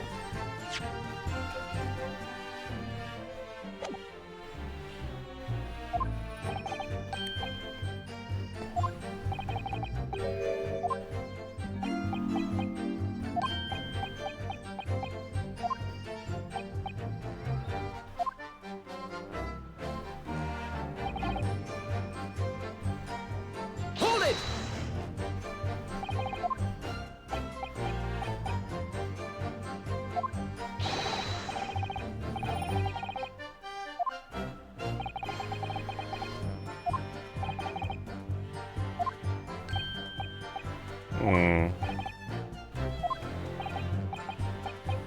You couldn't keep eyes off of him, I see.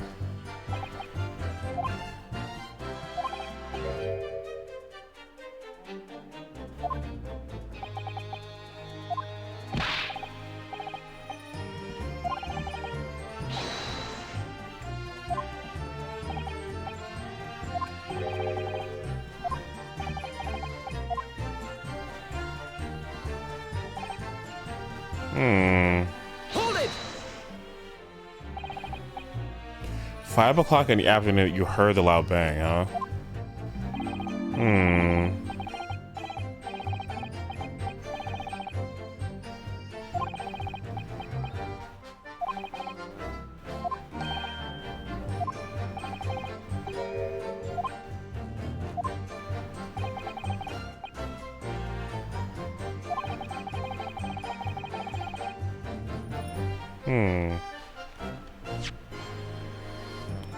That single gunshot, I agree.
Blood. You know that steaks don't have blood in them, right? Like, right? Oh god, can you imagine how awful that'd be? Ew.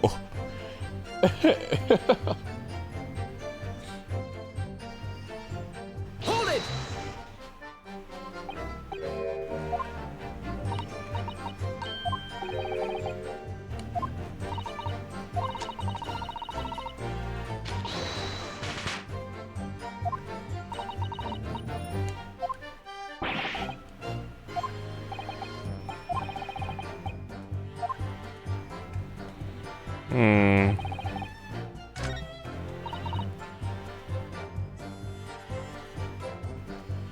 Hold it! I don't get it.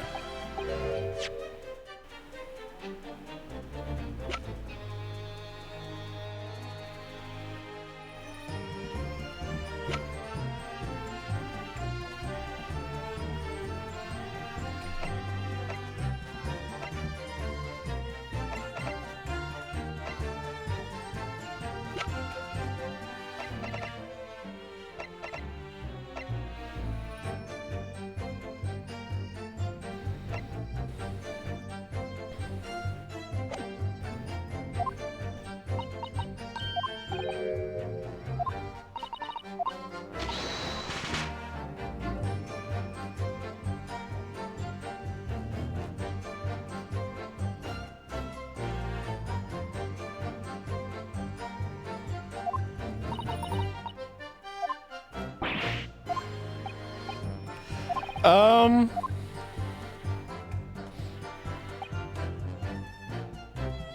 it!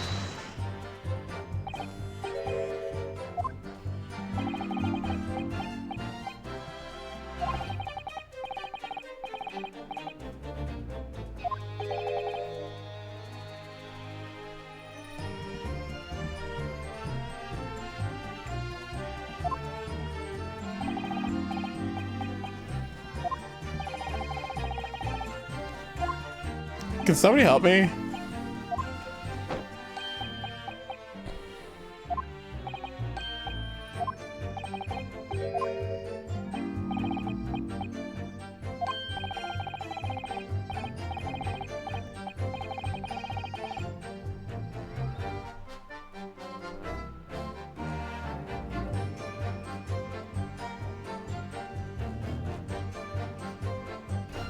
Examine watch. I'll do it again.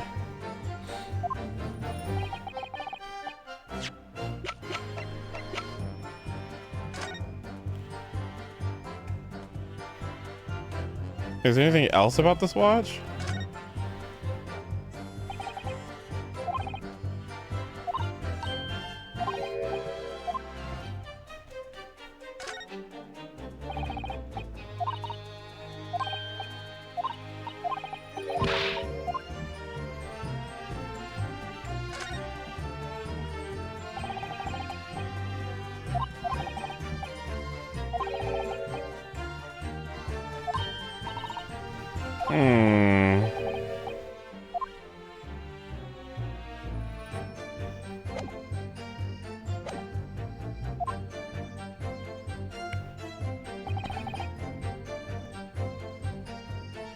Hold it!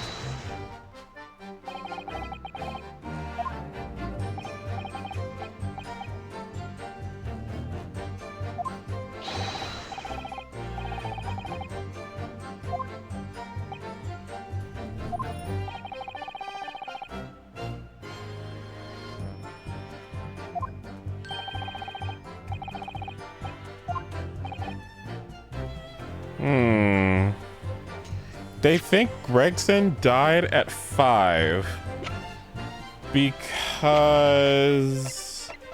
Why do they think they did that at 5? Well, that's the thing. I'm trying to establish that it could have been Venus's firecracker, because that's what they heard, right?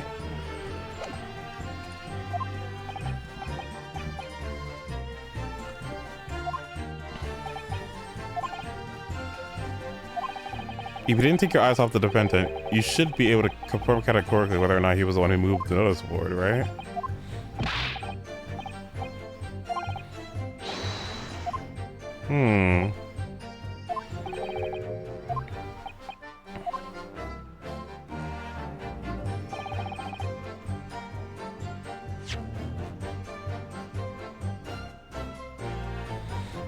Did he die when we heard the gunshot?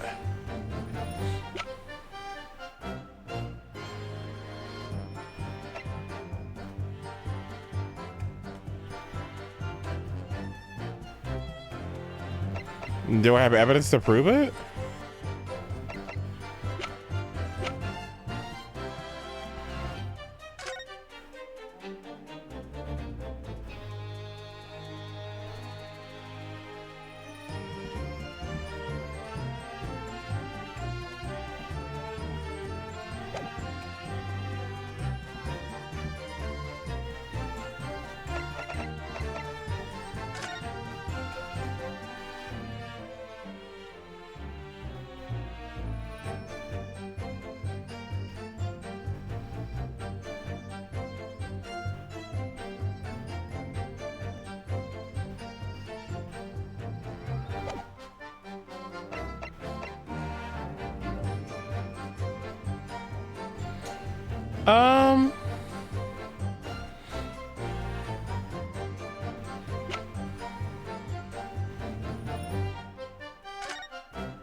This is really fucking hard. I can't think of anything.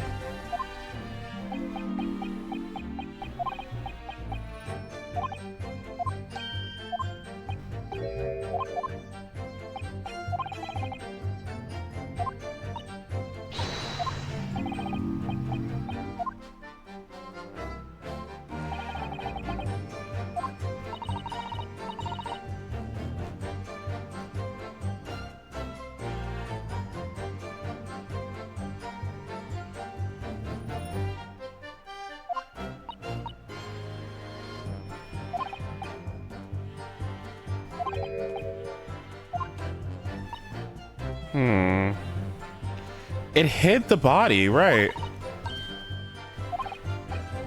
I agree.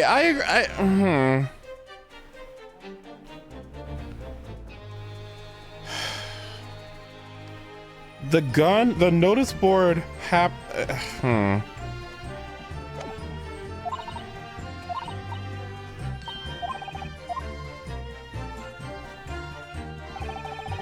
Do you want the statement of the evidence? Nope. I just want to know what I should be focusing on.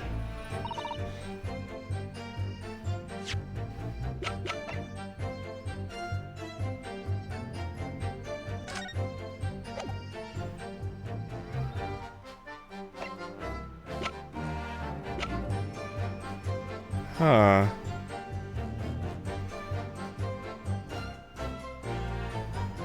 His body is tightly curled up.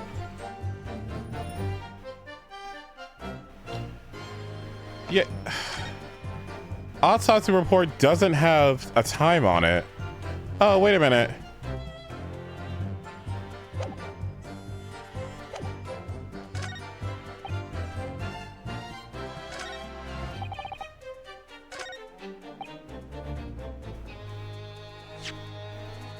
That's actually not true. We don't think that, actually. Objection. The autopsy report doesn't have a... No! No! No! No! What? How's that wrong? The detective died when we heard the gunshot, but there's no time of death! What? This should have worked. They're the witnesses. But you don't know that.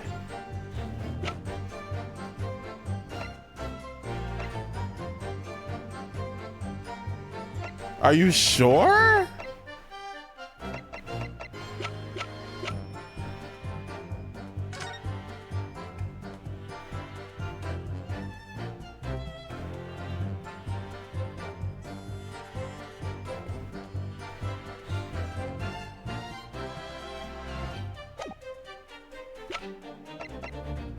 It's definitely this statement that's fucked.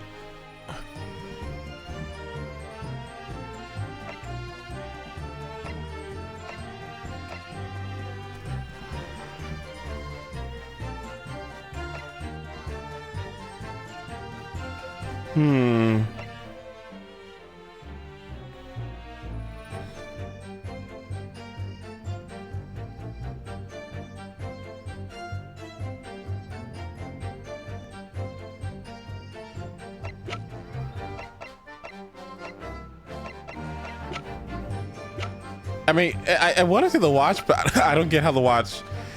What I'm not understanding is how the watch. I feel like it's the watch, but I don't know the mechanics of how this works. Like, if the watch being broken like this doesn't dictate if it stops ticking. So what? Why did it stop at 5? Then, if it wasn't that the fact you know it broke in this way.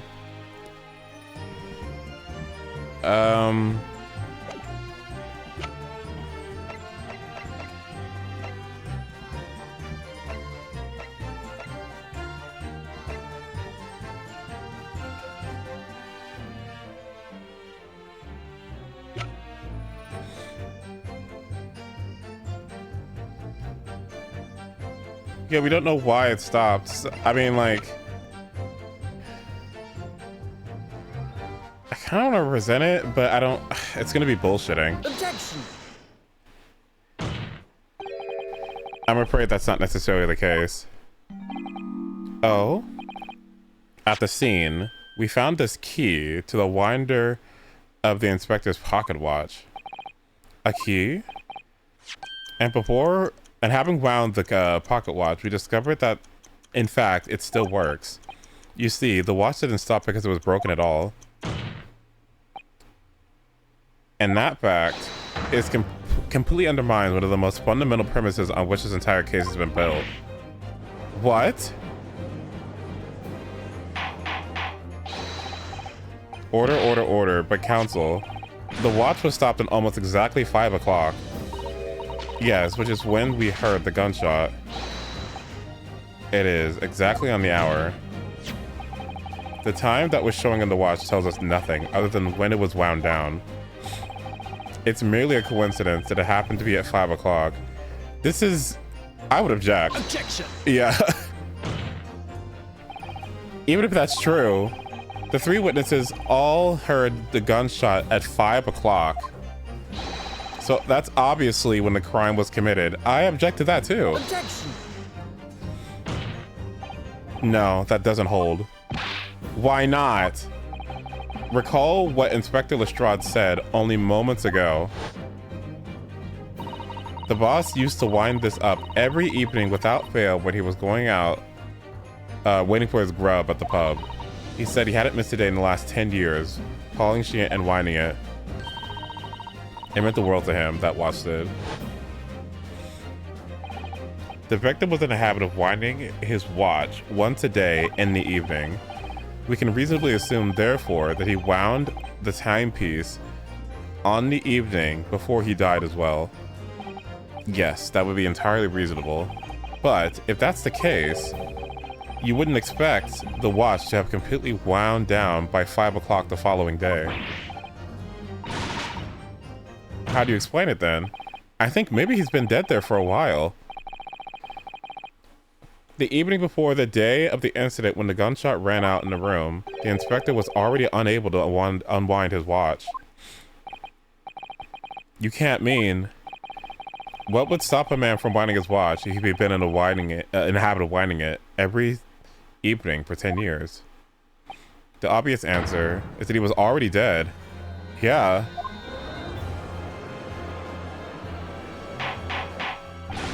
Order. Counsel, that is the most extraordinary claim. Objection. Extraordinary isn't even the word, it's absurd. You claim he was already dead the night before? Do you really think that Scotland Yard's coroner would have overlooked something like that?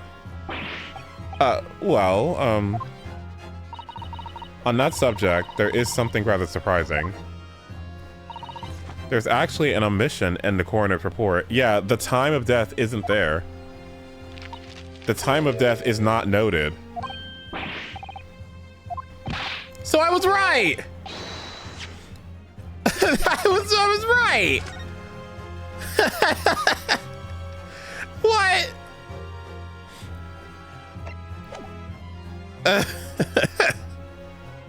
Sorta, kinda. I mean, okay, sure, yeah. Okay, I guess I was wrong, but I was right, yeah.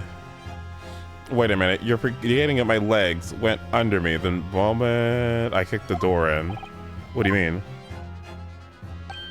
Like I said, I painted my hand in a dirty puddle of blood.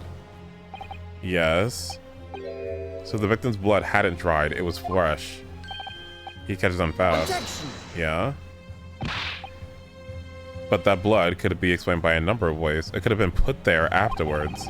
Objection. What? Yeah, I don't know about that one, buddy.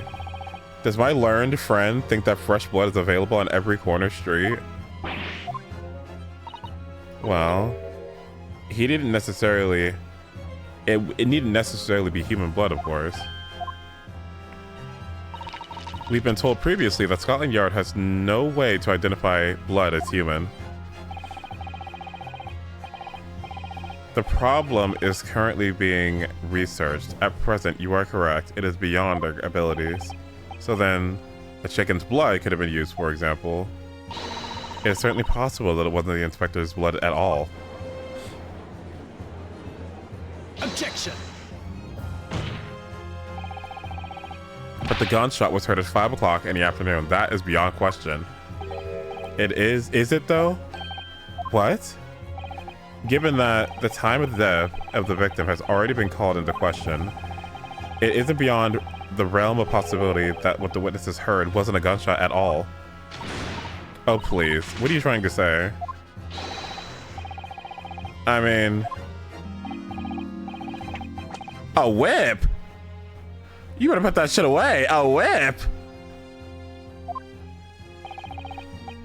I don't doubt your ears, but you can state with certainty that you heard a noise. A noise that sounds like a gunshot could have been made with... Take that! something like this. The culprit could have set off one of these to fake a gunshot. Goodness gracious. The very fireworks sold by the witness? Now hold on a minute. Are you saying I did it? My pretty little fireworks only make a little pop. Anyway, see? Not 100 of them together. The Venus Special that you sell for 600 pennies sound like this.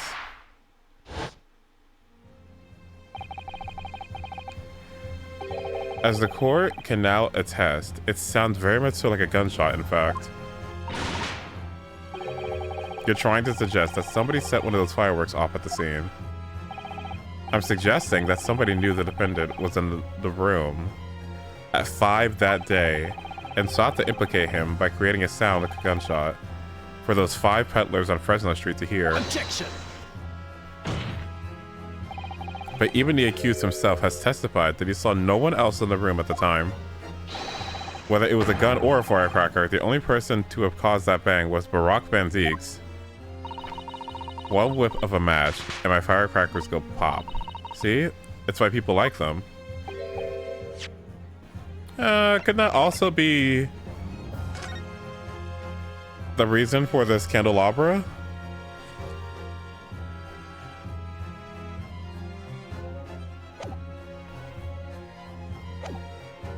Objection!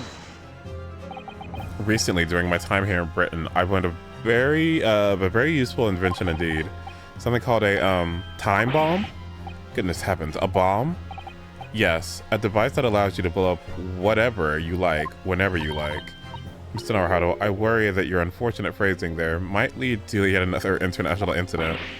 No, wait, it's the whenever you like part that's important. A time device? Yes, exactly, a time device. Something of that nature could have been planted at the scene. A device that was able to produce a sound of a gunshot after the culprit had left. Your extravagant claim will have to be substantiated with evidence. What proof do you have to suggest in any way that the time device was employed to create a gunshot sound? The candelabra?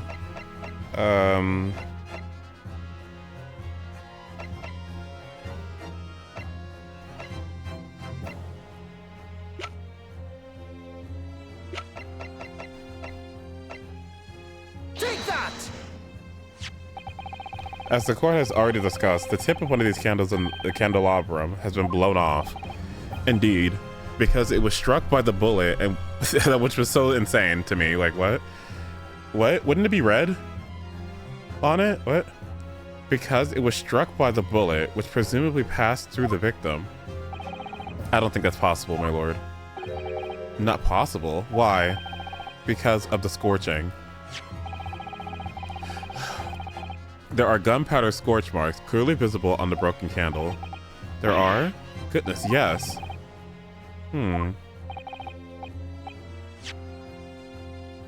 But is that not the case? That there was also scorching on the victim around the bullet entry wound? Yes. That there was. But what we heard earlier, scorching like that only occurs when the target's at very close range. A matter of centimeters from the gun. Which means that the scorching that on the candle can't possibly be the result of the gunshot. You're suggesting it came from the fireworks? How can that be? the fact that there's such visible scorching on the candle. That is a very excellent point, by the way. How is there scorching on this and on the body? That doesn't make sense.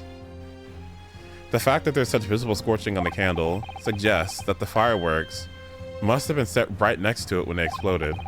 Or to put it another way, the candle and the fireworks were joined together. The culprit somehow attached the fireworks at a point part way down the candle.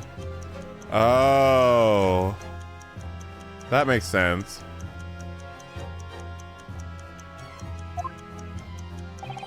After the killer had left the scene, the candle slowly burnt down along with the other two.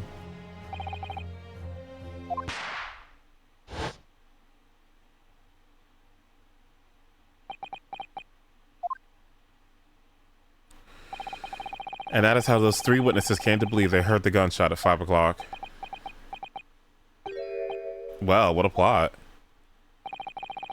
And this implies that the victim could have died earlier than we had led to believe. The previous day, even. Now. Just hold your horses. Yeah, you saw the victim going into the building, yeah? Yeah. The person you saw entering the building wasn't a victim at all. Consider this.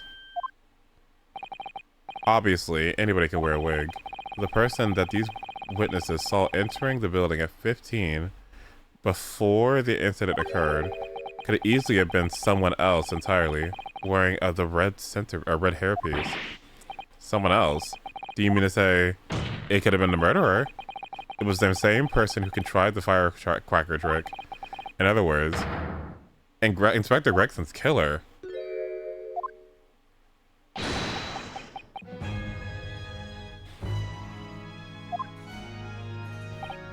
Oh, very impressive, Ryunosuke Naruhodo. Kazuma? I'm really quite amazed you've come this far. But after all, wasn't I the one who told you that you had all the makings of a great defense lawyer? I also noted the lack of time in this report, a stark omission. But as far as I'm concerned, this whole country's justice system leaves a lot to be desired. Order, order. Prosecutor Asogi, what on earth do you mean by that statement? I hear that many of the leading members of Britain's judiciary are present to observe this trial today, so we cannot allow even the slightest doubt to be overlooked. The defense assertion about the time of death is based on the victim's stopwatch is just conjecture, but while the possibility exists that my learned friend may be correct, we have a duty to explore it. Well, certainly, I would agree with you. And what immediately comes to mind is, of course, what was Inspector Gregson doing, and where did he go on the day before the incident? Do you know? The inspector always carried out his investigative work alone. His movements were treated as confidential within Scotland Yard. Even within the Yard, however, considering the evidence we've been presented with so far, I'd say that it's very apparent what case the man was pursuing. Wouldn't you agree, my learned friend? I do have a feeling about what case he might have been investigating. Yes, I agree. Surely. My lord, the defense believes that it can explain to the court the case that was being investigated by Inspector Gregson at the time of his death. Very well, counsel. Present your argument to the court. What evidence is suggestive of the case being investigated by the inspector on the day prior to the incident?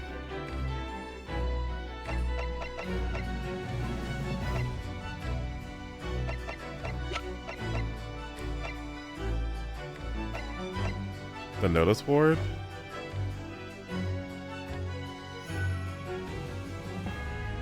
The case. That's the case is.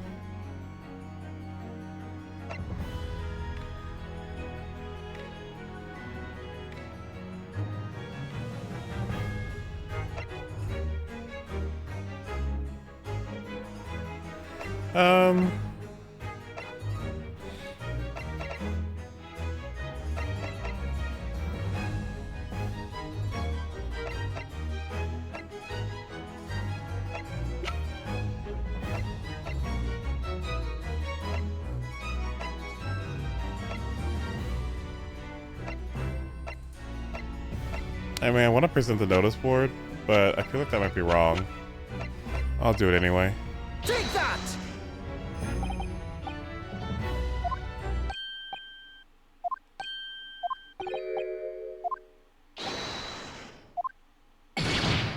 Yeah.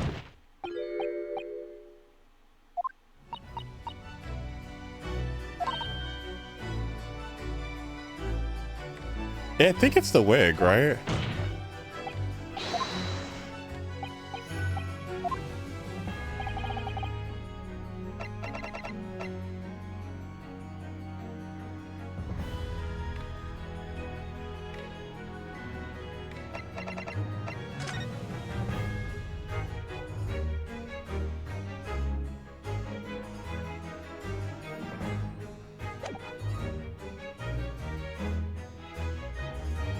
Take that! Yeah. That's why he's wearing this, right? Yeah, undercover investigation, right?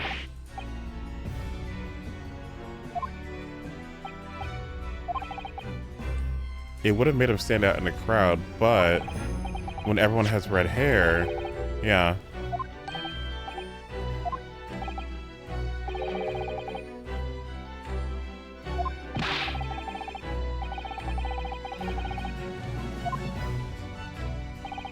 The Red-Headed League is currently under investigation for a grand deception. Deception of what nature? They've been targeting red-headed men across London and tricking them out of small sums of money. 2 men were arrested for the misdemeanor only yesterday, in fact. My lord, the defense calls for those 2 men to be summoned at once. 2 redheads?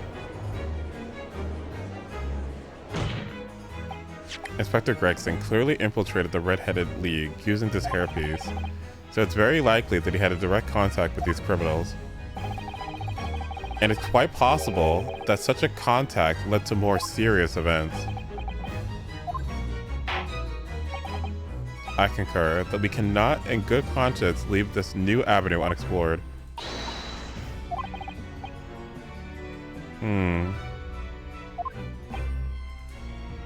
Yeah, let's make those proper arrangements. Why not?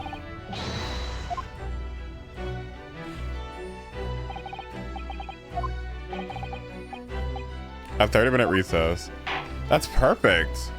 Because I've been streaming for 9 hours. That's enough. Yeah, that was good. Ooh, making me rack my brain. Making me rack my brain hard.